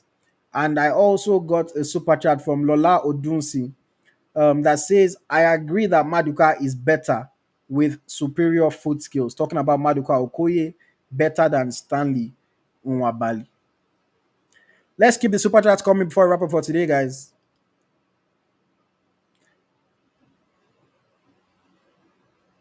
And yeah, let me take my first caller for the evening. Welcome, Mr. Adedotu. Yeah, Ayo, what's up? I'm good. How are you? Yeah, thank God you said it earlier on that about my position when it comes to Maduka Okoye. Like I said, I'm not going to take anything away from Stanley Wabali, you know. But when it comes to Super Eagles, the way I put Super Eagles, I put it sacred that how can our best goalkeeper be playing in a lower club in South Africa? Hence my anger with Amas Obasugi being invited to the Super Eagles when he's not keeping for Simba or Yanga in Tanzania. That's all of that.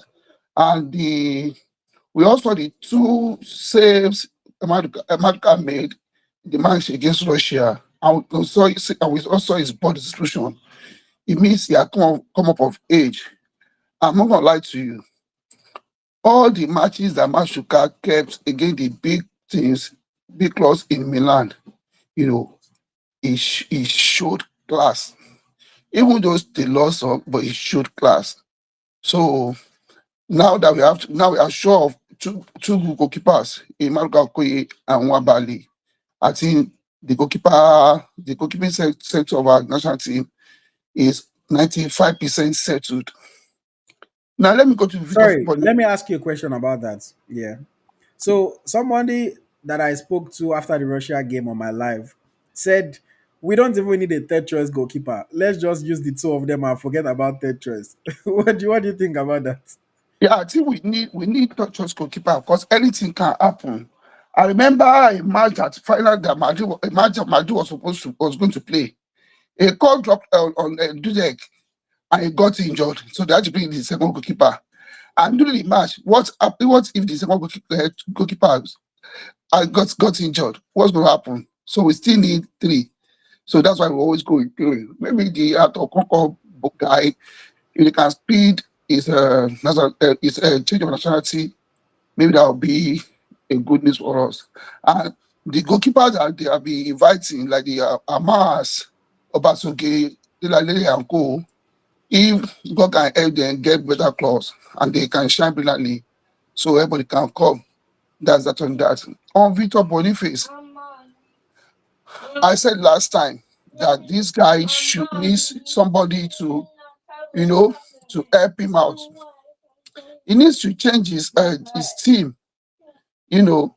Like what I say now, you don't need to make your friend to handle your brand because your friend might is likely to mess up because your friend you are trying to give your friend job. You know, that's that. I think that boy needs somebody. I wouldn't know, but someone said yeah, he was trying to just throwing jokes. You shouldn't joke with people that way. If that had come from Victor Osimhen, Lukman, Aina, Iwobi, or Basi, I'm telling you, people will bombard their pages just to beg them to please rescind that decision because we see what they give us national team. We'll beg them. But if this young man decides to leave tomorrow, I'm telling you, nobody will beg him. Nobody will beg him. Trust me. Because he has not given us what we want national team. So people don't really care about it. But that joke should stop. Like I said, your off-field activities should complement your on-pitch, your ability on the pitch. You mentioned Lewandowski, Lamiyama, and Co. Because these guys they give joy to people, even on the field. I love what you said about this guy, Ekong. When Ekon's game went down, he stopped doing his vlog. He stopped it. But now, after the AFCON, he paid right back. I'm sure now that he has the match against Zimbabwe, I'm sure the man will just say, oh, let me tie back to my closet. Like I said, even a young Bamayi, once you say Bamayi, he gets to that boy, but you won't see him respond. Awoni, Zemaribo, all these players have been people have been criticizing. They don't respond. That's what we are saying. They don't respond. Then on Victor Osimhen, what I will say is this: if any club is going to go to, he should be very careful. He shouldn't go to a club that the striker of that club is also playing for the national team of that club. That's what I'm trying to say.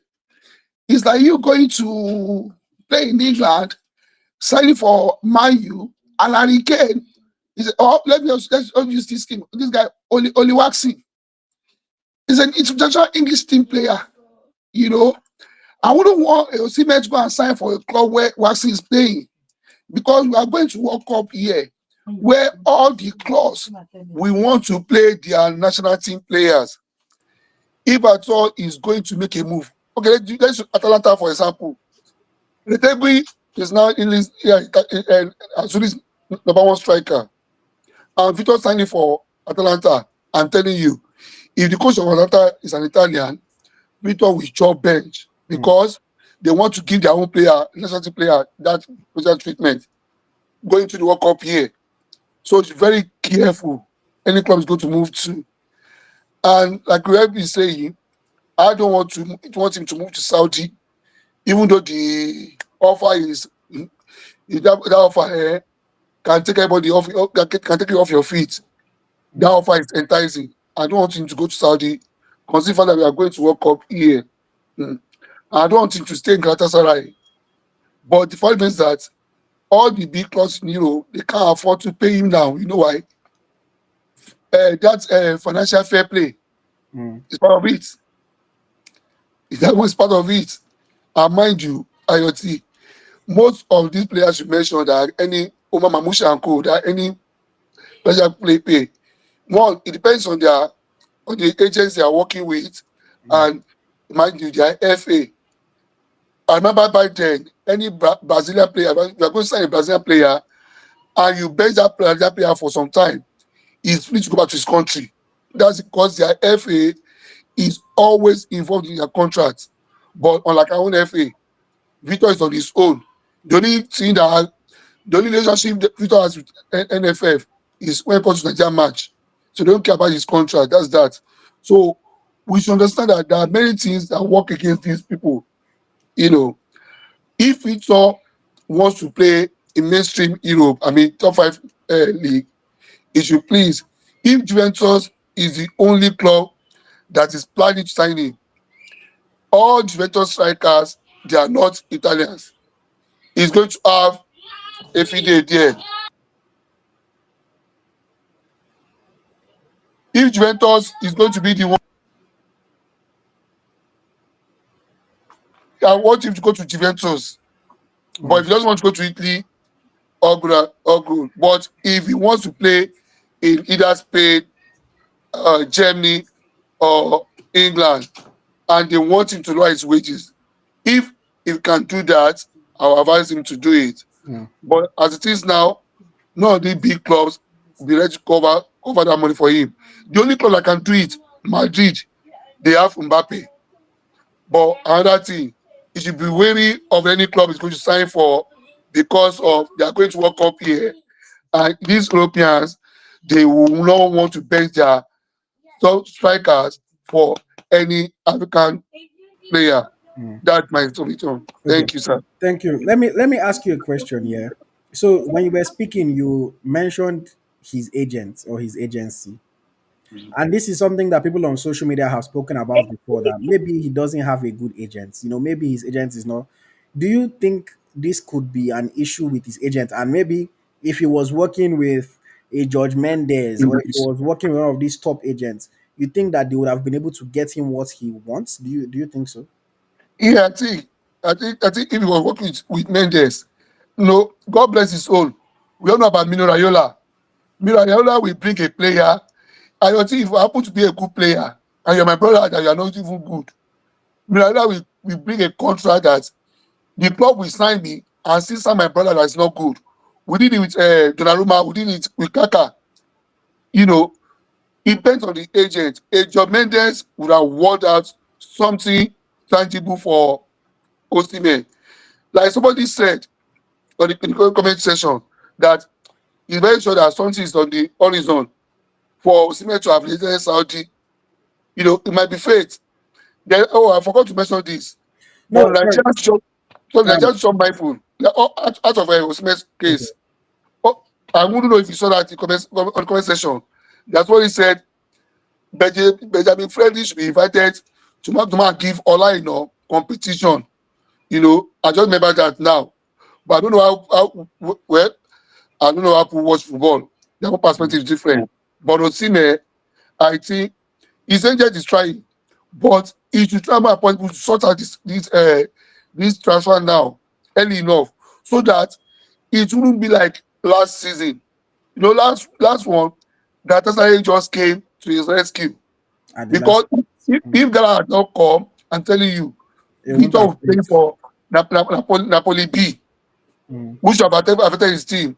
He should please this month and early next month try more possible to sort out his contract. If he's not ready to lower his wages and Galatasaray is ready to cover the money, I'll say he should play. Or if he wants to go to Saudi, he should go. But if no big club in top five league is ready to pay that wages and he's not ready to come down, man, I think the young man should try and meet with his team and find a way out. I'll advise him, lower your wages, you know, go there, do a great job. Then when they see that, if it's called like what he did in Ghana, if you can do that in either Chelsea, Arsenal, or any big club, the following season, you to put them on condition. mm, Increase my money or I leave. That is the mm. game. Thank And you. when I look at it, I think again they need to be maybe clever about how they are structuring this deal. Let there be bonuses in terms of performance. If I score 20 goals, I get this amount of money. If I do this, I get that amount of money. If we win the Champions League, my salary goes up by 10%. He should find those terms that those clauses that he can put based on his performance. Obviously, the base wage should not be something tiny. You still have to give him a good Yes, base wage. of But course. I think that he needs to find ways that he can still make a good amount of the money that he's looking for, but without it necessarily being upfront. And maybe that can Exactly. help him. But what I will say is that when you said, oh, you think maybe it's just fate, I don't think it's just fate. See, he does have offers on the table. But if there was an offer that was exactly what he wanted, he would have taken it already. He just does not have an offer that is exactly what he wanted. The reason why this Saudi one was urgent is because they are going to the Club World Cup, Al Hilal. So if they Yes. are signing, the window for Club World Cup signings closes tomorrow. Oh yeah. So if you don't sign anybody by tomorrow, the player cannot go with you for the Club World Cup. So that's why Al Hilal said, "Give us your answer sharp, sharp." Because if you say no, we have to go and find somebody else to sign in 2 days. It's the same thing with Chelsea. Chelsea wanted a striker for the Club World Cup. If somebody like Osimhen is not ready to listen to them at this time, oh yeah, go and sign the lap. Let's just have You know. somebody that we know that we can take. Then later in July, we can maybe come back and revisit any other conversation. So clubs that are going to the Club World Cup, they are hurrying their signings. That's the reason why Real Madrid said they will pay Liverpool that 10 million to get Alexander Arnold early, Mhm. and other transfers that have happened within this summer already like that. But I do think he has offers. I definitely believe that he has offers on the table. He just does not have offers that are exactly what he's looking for. And that is what is making him to delay a little bit and to think about it. But for me, my hope, my desire, my prayer is that somebody gives him what he wants, or he's able to compromise a little bit and Yeah. get to an agreement with somebody else. We will soon wrap up for this evening. Let me quickly take my friend Tim Tokwe. Welcome. Welcome, AyoT. Good morning. How are you doing I'm good. today? How are you? That doctor, good morning. Hey, Oh. my brother, how you doing? Good. At the point of about to see, I think Osimhen has bad again. Hmm. Last year, the agent messed up big time. I mean, I checked the agent guy that man managing. Nobody, no big client that agency. That's some figures from Napoli youth that's managing. That's one. Secondly, the man need to try to compromise a bit on the plane. The only club that can pay that money is PSG and Man City. And PSG buy him now with their striker. They want to have their striker. They want to say this guy now. This Portuguese guy. They want to say that guy. They can say they can buy Osimhen. Apart from PSG and Man City, nobody can buy Osimhen. Even Chelsea cannot pay that money. And about Osimhen. About the what of Larry? Smelai is not available today. You have able to say he's busy. Okay, okay. But that was about Hmm. Osimhen. All right. Thank you Thank very you much. very much, Tim Good Tokwe. night. I appreciate it. AyoT, but be respectful. Be respectful. You know what I'm talking about. Be respectful. Yeah, man. It's not easy to win 7 times. Yeah, I've Second, heard. yes, we I are read. blessed in Madrid. I Please be read. respectful. I read you, sir. I've heard you, sir. Rajo, if you want to come on, please, you have to turn your camera on.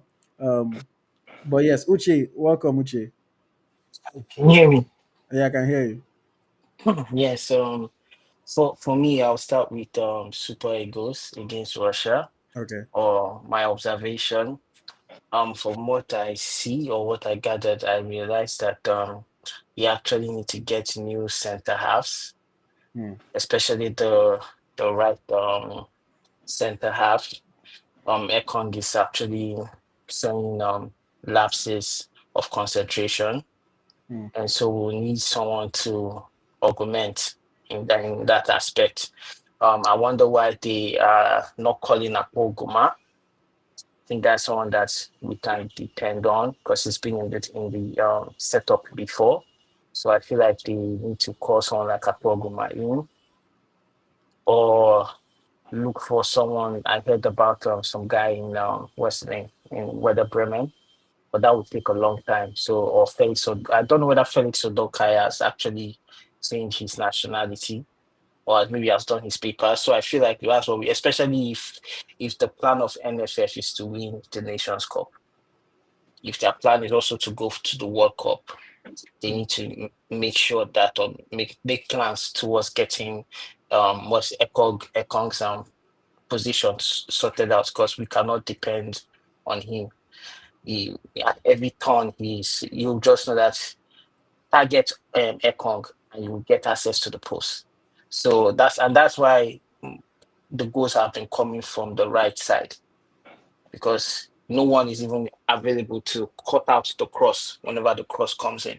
Mm. So that's actually a problem. Even if they beat the defensive midfielder, like the last game against Russia, you could see maybe this guy did not track back. What's his name? Fisayo did not track back, To and help he did Osai not Samuel. to help Osai Samuel. So when the Russian winger crossed the ball, what's his name? Shemi? Ekong was not there. Lekong. Ekong wasn't there. So that's why it was on. Shea was just right there and hit him, and he got into Mm. our nets. Then for the right back, we actually have to get someone to debutize Olaino because I think Olaino is I think he's feeling like, oh, I got this place covered, so we need someone that will definitely put him on his toes Mm. because we need competition. I know this. Ehizibo has played for Nigeria, right? Yeah, he has in friendly. Yeah, so we have someone playing in top five league in Syria, so we should call him in. We need Mm. to also because NFF needs to tell us what they want. NFF needs to tell us what they want to do. Do they want to win the Nations Cup? Wait, how far do they want to get in the World Cup? We need to get the best legs. As long as they are Nigeria, they don't have to. They don't have to be born in Nigeria. As long as they are Nigerians and they are willing to represent us, we need to call them in. Then in regards to the midfield, I think like the midfield should be built around Oyeka now. Like Oyeka should be the engine room of that team because he's shown it's like the reason why we did well in the Nations Cup. He was the main person. We did well, but I feel like if we want to play against the best right now, Oyeka should be the engine room of that thing. So that's about that. Mm. In regards Let to me OC, yeah, sorry, go I ahead. want to I want to ask you a question. Just Yeah. on the defenders. So you mentioned Akoguma. What do you think about Gabriel Shaw as well? I mean, he's somebody that has played for us before.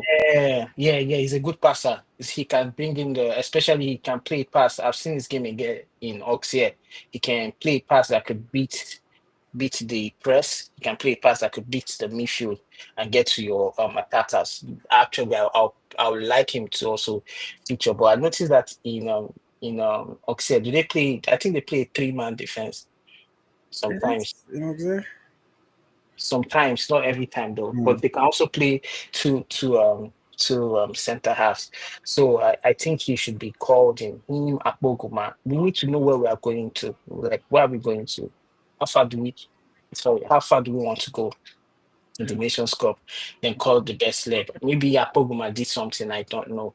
But I feel like we need to call those guys back so that at least we know that we will gradually retire Ekong. I feel like in the next Nations Cup, Ekong should be coming in late in the second half. Just I the way mean, they so the I way they hear what did. you're saying because to be fair, like Ekong was already about to retire from the national team before. So we're really at a point whereby had he retired, we would have had to already Yeah, yeah. have found a Found someone. replacement. Yeah, And let's be realistic. Like I think Ekong is once the latest he can go is World Cup. If we qualify for the World Cup, I'm sure he would want to play the World Cup. And then after the yeah, World Cup, he will pack up his boots and go. And we definitely need to find replacements because the truth is, I agree with you. See, the people that we've had as options, the Eagles, the Fredericks, the okay. they are not there. They are not there yet. Yeah, They cannot provide yeah, you with the same level of safety and comfort and ability as what Ekong was even giving us before. Even though realistically Ekong was not like a superstar defender, but at least he was giving yeah, us a certain level of comfort. Shemi Ajayi is also yeah, already on his last legs.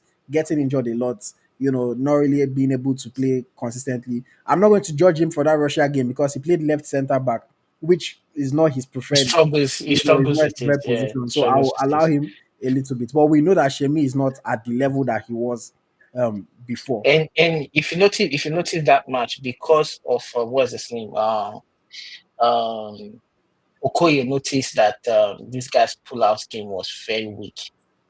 He observed that this guy's pull-out game was very weak. He started loading in the boys. That I load it down to give it to what's his name, Ekong. Ekong is always losing. He can't pass from the back. He's always loading, and when he loads it, he gives it to the opposition. So that's not what we need to be depending on right now if we want to win the Nations Cup. Mm, Because if you are good right now, the Nations Cup, if you want to win it, you have to be top notch. Our team cannot beat Morocco. I'm mm, sorry, mm, our team cannot beat Morocco. Our team cannot beat um, Egypt. mm. We can't. Like we have to. Our defense can't face Mamouche.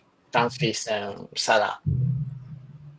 Those guys are better decision. Salah against you don't think Salah against God, I'm just thinking about it now. Our left back, if it's Bruno or it's Felix Agu that we play, Salah would cook. Oh. Mhm. So, So if so we're playing and against Egypt, we would have to put Aino on the left.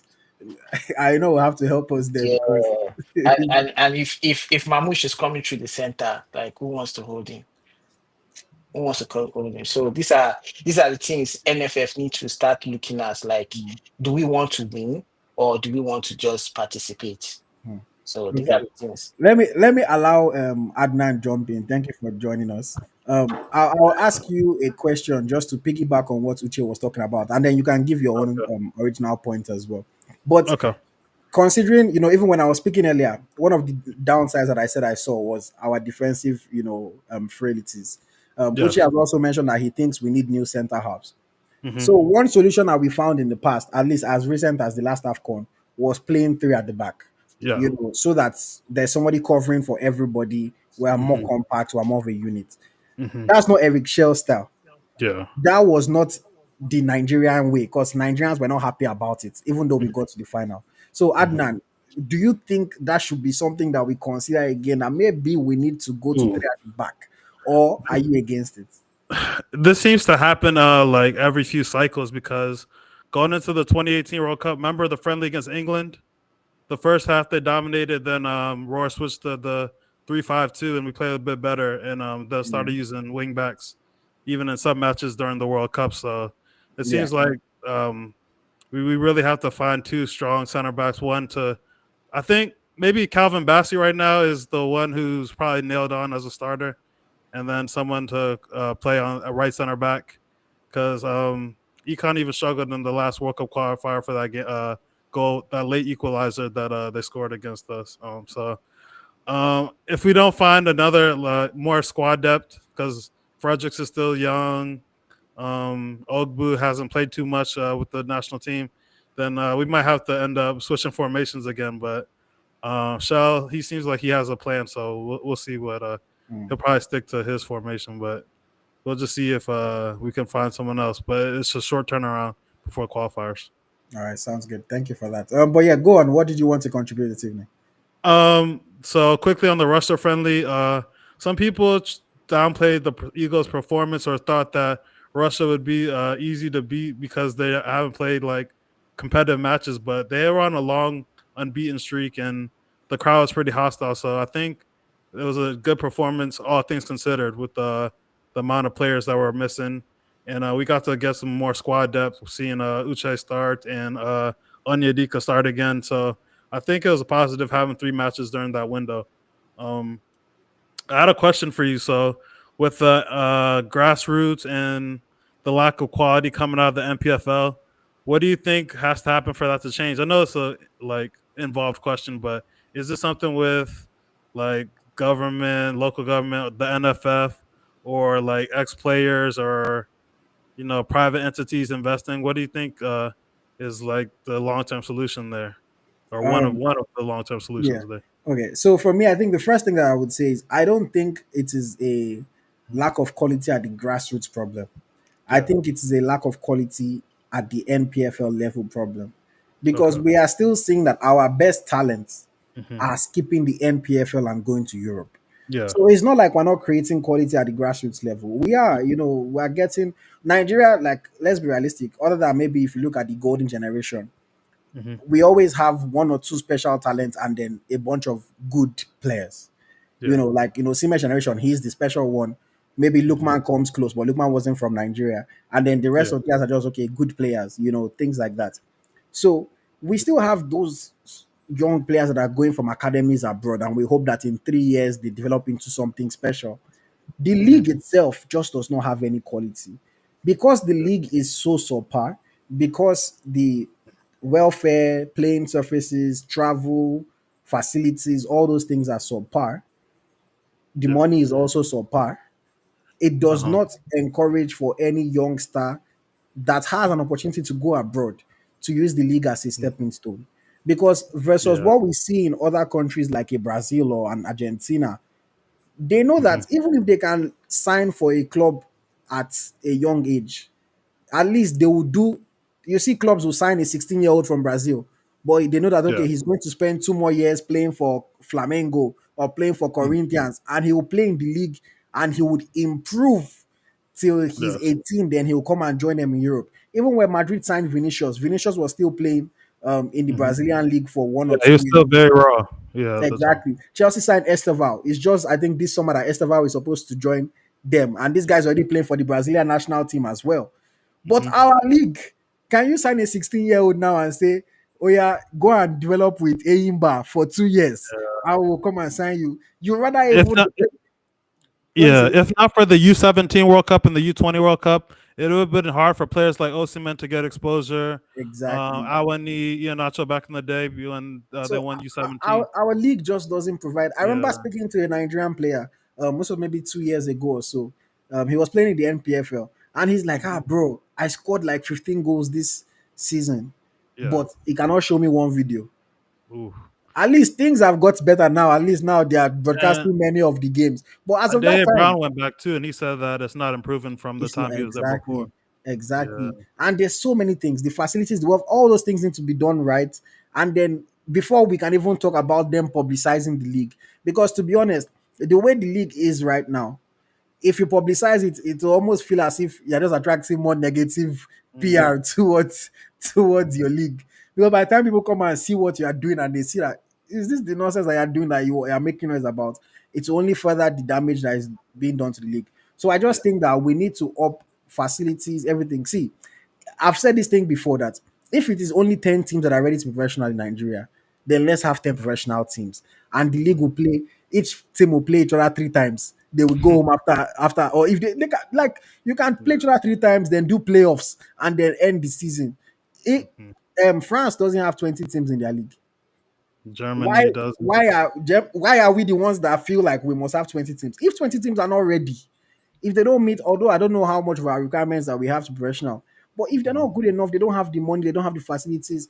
It's unfortunate. Like you can go and be a semi-pro team and play in the NNL or in the NLO, but the teams that are in the MPFL should be the ones that are ready, the Remos, the ones that have the infrastructure and have everything that it takes.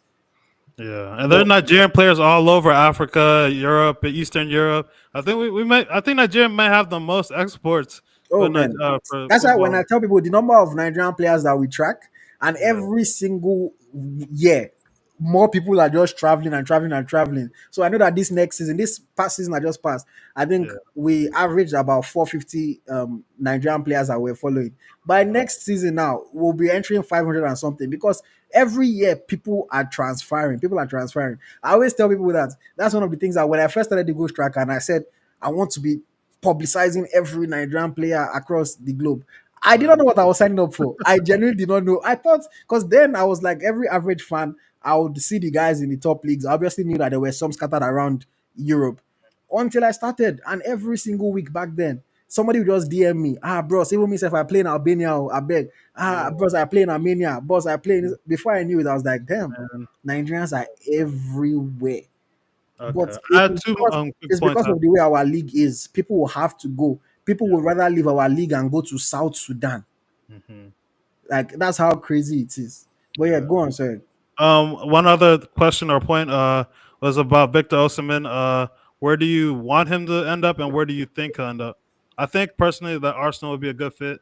They're like linked with Sesko, who's a bit younger, but I think Osimhen's way better. And the lady they like to cross the back post a lot, Odegaard and Saka. So I think Osimhen would do well with them. So I where do you mean, think he ends as up far ending? as where I want him to end up, I feel like that boat has already sailed. Um, Chelsea. I wanted him to end up at Chelsea, but Okay, I, okay. I, I, I don't think Chelsea is going to look at his direction again. I think that ship has sailed. Arsenal is see. My only issue with Osimhen joining Arsenal is that I think Osimhen can be the one that makes Arsenal win the league. Mm, And if there's one thing for me, I I don't want Arsenal to win the league. yeah. I want to be 100. God calls me to heaven, then Arsenal can win the league the next year.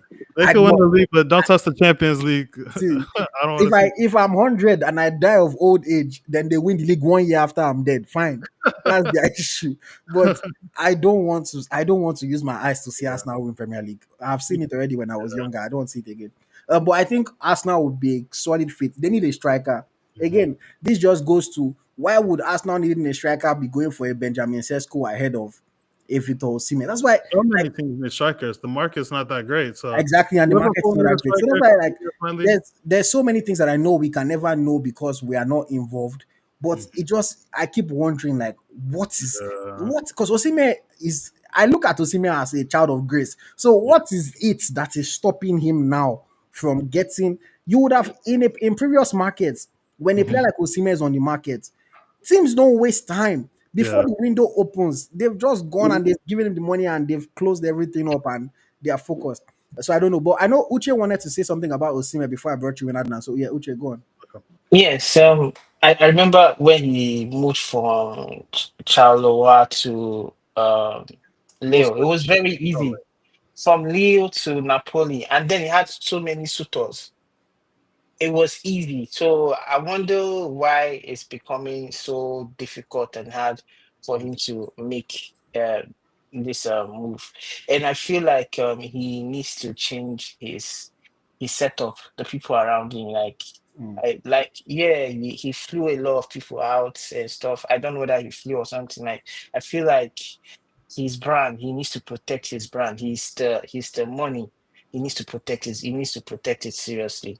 He needs to get on with the best agents. I don't know why someone like Osimhen is not signed up to Jorge Mendes or Rock Nation. He needs the best. He's like we've not seen Drogba or Eto. We've not seen any striker close to him. Just him and Girassi right now that are doing that thing. And so I feel like he needs to get the best agent to push his brand. And also I know when I think at the time Suarez reduced his pay because he wanted to play for Barcelona. mm, That didn't stop him from being great. So I feel like he can maybe that's why when you have a good agent, they can look for another structure to get the money that is actually deserving of you, and he needs to get closer. Maybe I don't know what happened with him and Omar Okatiba. I feel like those guys are better. Collins Udo of ESPN. Those are the kind of people he should be linking up Reputable with. source. mm, Yes, those are people that can actually speak about an African player to the world and represent them in a good light. So that's what I feel he should do in regards to that. mm. Yeah. And see about the agent thing, yeah. Honestly, I get it to an extent that Mm. you might not necessarily sign with the biggest agents in the world. But the only thing for me is that if it was that your agent was a Nigerian and you're playing a loyalty game that the same way Igalo stuck with his Ata and AK as his agent for his whole career. Even when he was going to join United, he told the people that brought the United offer to work with Ata to make sure Yeah. that Ata is involved in the transfer and he can celebrate it as well. I will understand. But Osimhen's agent is not Nigerian. In fact, in recent years, he has jumped from agent to agent. Mhm. He sacked Calendar. Now Yes. he's with George Gadi. Yes. The Gardi guy has a bunch of players in Turkey, so maybe Turkey is his specialty.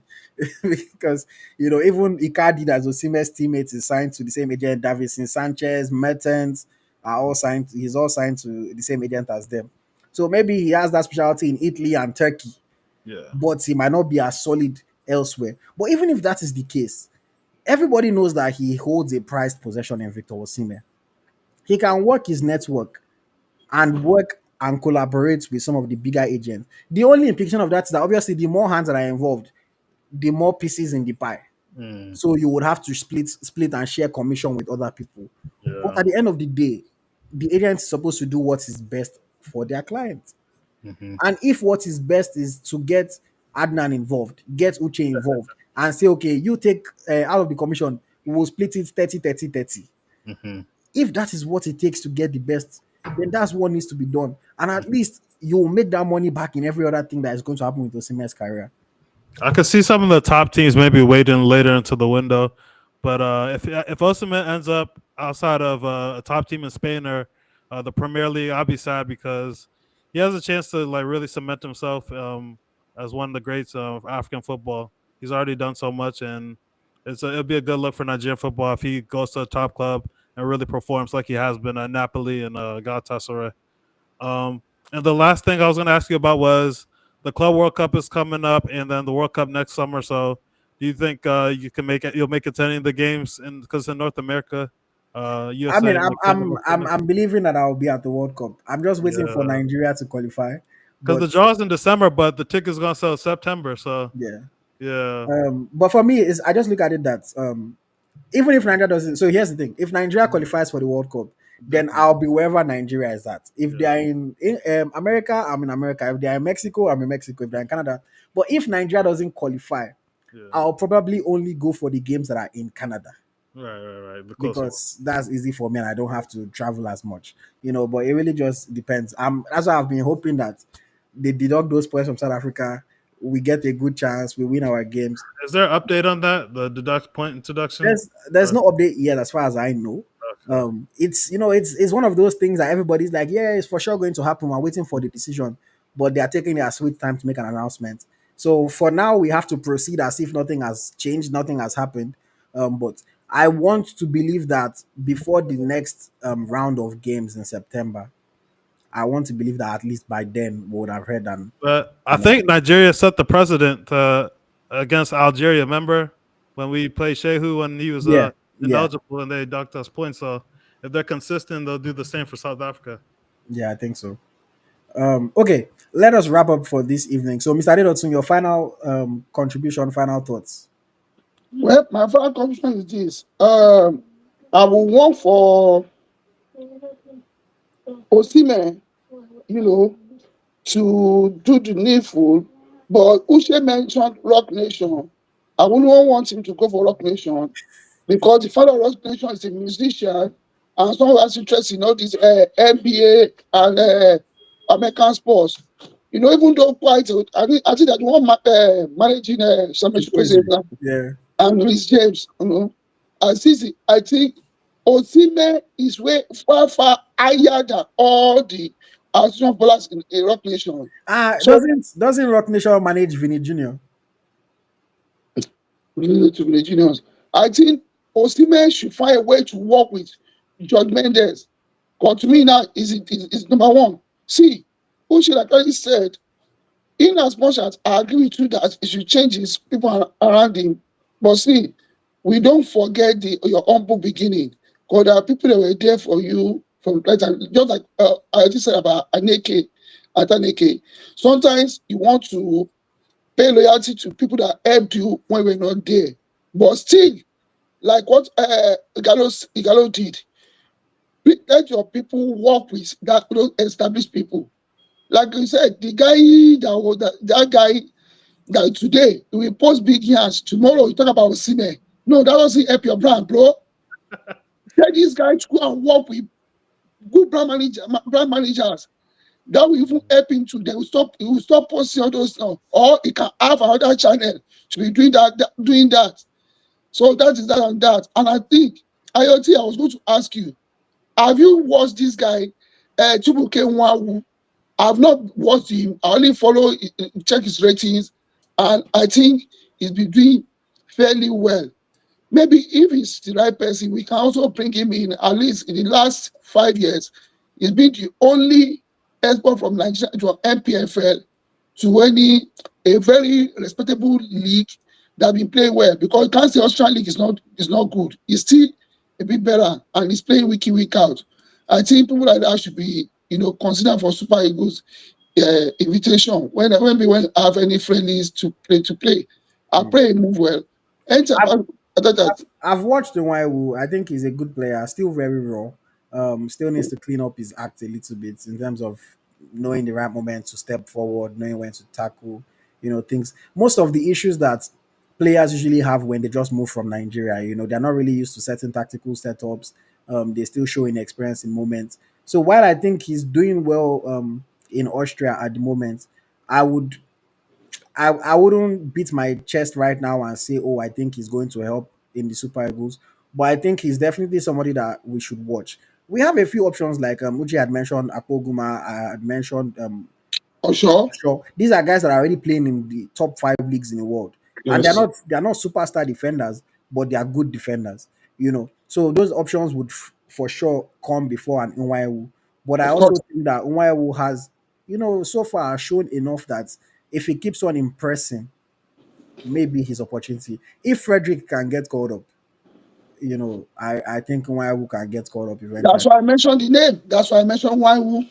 And I told you, if Nigeria has a match in Milan, if you see Victor Osimhen in camp, don't be surprised. Though. All right. Thank you very much, Adedotu. Okay. All right. Uche, your final thoughts, please. Yes. So my final thought is in regards to NFF. So they I believe this guy mentioned the game project. So if it's the game project they are going for, then some players need to be dropped. We should no longer be hearing news or whispers of Ahmed Musa around the team again. Um, Iheanacho, we shouldn't be hearing those names again. Mm. Then calling the guys that are dependable in the top 5 league because we're playing South Africa. From the games I watch, South Africa can decide they want to play that low block, and we go find go tire and we no go see. Now the team, like we have to tell ourselves, like let's bring the heavy hitters, people that will give us goals, people that will be compact. And see Mm. that he's trying to form a compact team is lovely to see. Now we can see a structure, we can see patterns of play, and we can be able to identify, okay, this player know they play very well. Now everybody is shouting for Boniface's head. Now everyone knows that Sadiq Ismail can never be in that team again. So these are the things that I think it was with the Meguavon, we go come they say, oh, the players are not playing well, but now we've seen a pattern. So that's one thing I would like NFF need to tell us what they want to achieve. There's 12, I know they give about $12 million when they qualify for World Cup, right? The beginning time. That money I don't know now, the exact prize money, but there's money, yeah, sha. but it's big. So Mm. that money is very, very enticing for them to get. Guso will be happy seeing that money in their bank account, and then they can disperse the where they need to disperse the money to. So that's what I feel they should do. In regards to Osimhen should know that they do not have, like, should I say, he's skilled. He's going to get the money. He just has to play the game, get there. Just do the same thing Salah did. Started little, kept moving, moving. Right now, he was able to get a better contract Mm. because of what he has done. So I feel like he could end up in Barcelona. It's far reaching, but Barcelona actually needs a striker, and he's the finest one around. So Mm. he should, if they ask him to take a pay cut, cool. And he's what's his name? His release clause is not that much, so they could easily pay it, take the cut, and then gradually. Barcelona is on the come up, so a lot of investors will come into the system in the next 2 to 3 years. Be part of a new story. Be part of those people that bring back Barcelona to its prime. Mm. That's a sweet story. You write a sweet story, you retire, and that's it. So that you can remain relevant in Europe. Look at Mikel. Mikel can turn up any place, any place. Like look at the last game, the final. They invited him. They Yeah. invited Okocha. So he needs to leave. He has done it in Serie A once. He needs to leave a long-lasting impression on Europe. Like see the way everyone was like trying to get close to Okocha to take a picture. Mm-hmm. So yeah, do something beautiful for the game, and they'll remember you. All You'll right. get that money later in future. So yes, that's All it. right. Thank you very much, Uchi. I think you are very right about that. Build that name in Europe so much that even after your playing days, what they are still going to be looking for you because not everybody that they find now. But Yeah, not the everybody. Mikel, the coaches, they are still inviting them and calling them to places. And I just checked. World Cup group stages. Last World Cup was 9 million. So this 9 million. next World Okay. Cup, it will be higher than that. We know. So there's good money to be won. But thank you, Uche. Adnan, your final thoughts, please. I hope that our fans give Eric Child a chance, and our fans are more patient with the players and support the players. Like, you don't have to be a cheerleader, but I see sometimes we're wishy washy and flip flop on players quickly. Mm. So we should support them more. The NFF should let Eric Shaw do his thing, step back and let him take care of what he has to take care of. And I hope the Super Eagles can qualify for this World Cup because if they don't, that might set this Nigerian football back. I think missing consecutive World Cups, especially it being in the New USA, Mexico, and Canada, it's a big opportunity for even like Nigerian channels like this one, to get more exposure, get more There's followers. money to be made. Yeah, yeah, it's a big deal. It's a big deal. So just win the rest of the games. Hopefully they deduct South Africa's points. But like I checked the log, it'll be hard to qualify like into a playoff as a second place team because all the other groups have whipping boys that every team's collecting points from. I Yeah. guess our group is supposed to be Lesotho or Benin, but that's not the case. There's no whipping boys in our group. So Mm. just try to win the rest of these games, qualify for the World Cup, and let's hope Osimhen finds a top team to play for next season. All right. Thank you very much, Adnan. Nice to hear from you. Thanks for having me. Okay, there we have it, guys. That is today's show. I want to say a massive, massive thank you to everyone that has tuned in. We still have 174 people tuned in right now. Thank you very much to every single person. If you have not hit the like button, please, please, please like the video now. If you're not already subscribed to the channel, please hit the subscribe button. And if you're watching on a platform not called YouTube, please make sure you subscribe to the YouTube channel as well. For my final thoughts, I think we need to fix our defensive issues in the Super Eagles. We need to fix the NPFL if we want to keep inviting these players because there is no point inviting them and they are not going to play because the coach doesn't think that they are good enough. I think Victor Boniface needs to change the way he's using the social media. He needs to try to change the public perception of him. At least let things be good and going well before you keep up this level of, play, and everything that he seems to be doing on social media. I come in peace, but I have to say that because I think he's a very good player. I just think that right now things are not going for him and he's not helping the case the way he's making posts on social media and just living his life off the field at the moment. And then of course, Victor Osimhen, man, just do what it takes to remain in the in the top club in Europe. As you've rejected Al Hilal, we're happy to hear that. Just make sure you sign for a good enough club. I don't want him to stay in Galatasaray. I don't want that to happen. I think he deserves way more than that. And I know a lot of people have been asking, where's Midlai, where's Midlai, where's Midlai? Over the course of the summer, Midlai is going to have to miss some weeks. So some weeks is going to be just me. Some weeks I'm going to have a guest co-host. So stay tuned for that. So that will add a bit of dynamism, a bit of, a new interesting side to the Naija FC podcast. Smidlai is doing well. He's just very busy during this time. Some weeks he will be here. Some weeks it will be just me. Some weeks I'll have a guest co-host. So make sure you stay tuned for that one. I hope you guys have enjoyed this week's conversation. I'll see you again next week for another episode of the Naija FC podcast. As always, I'm your host, AyoT.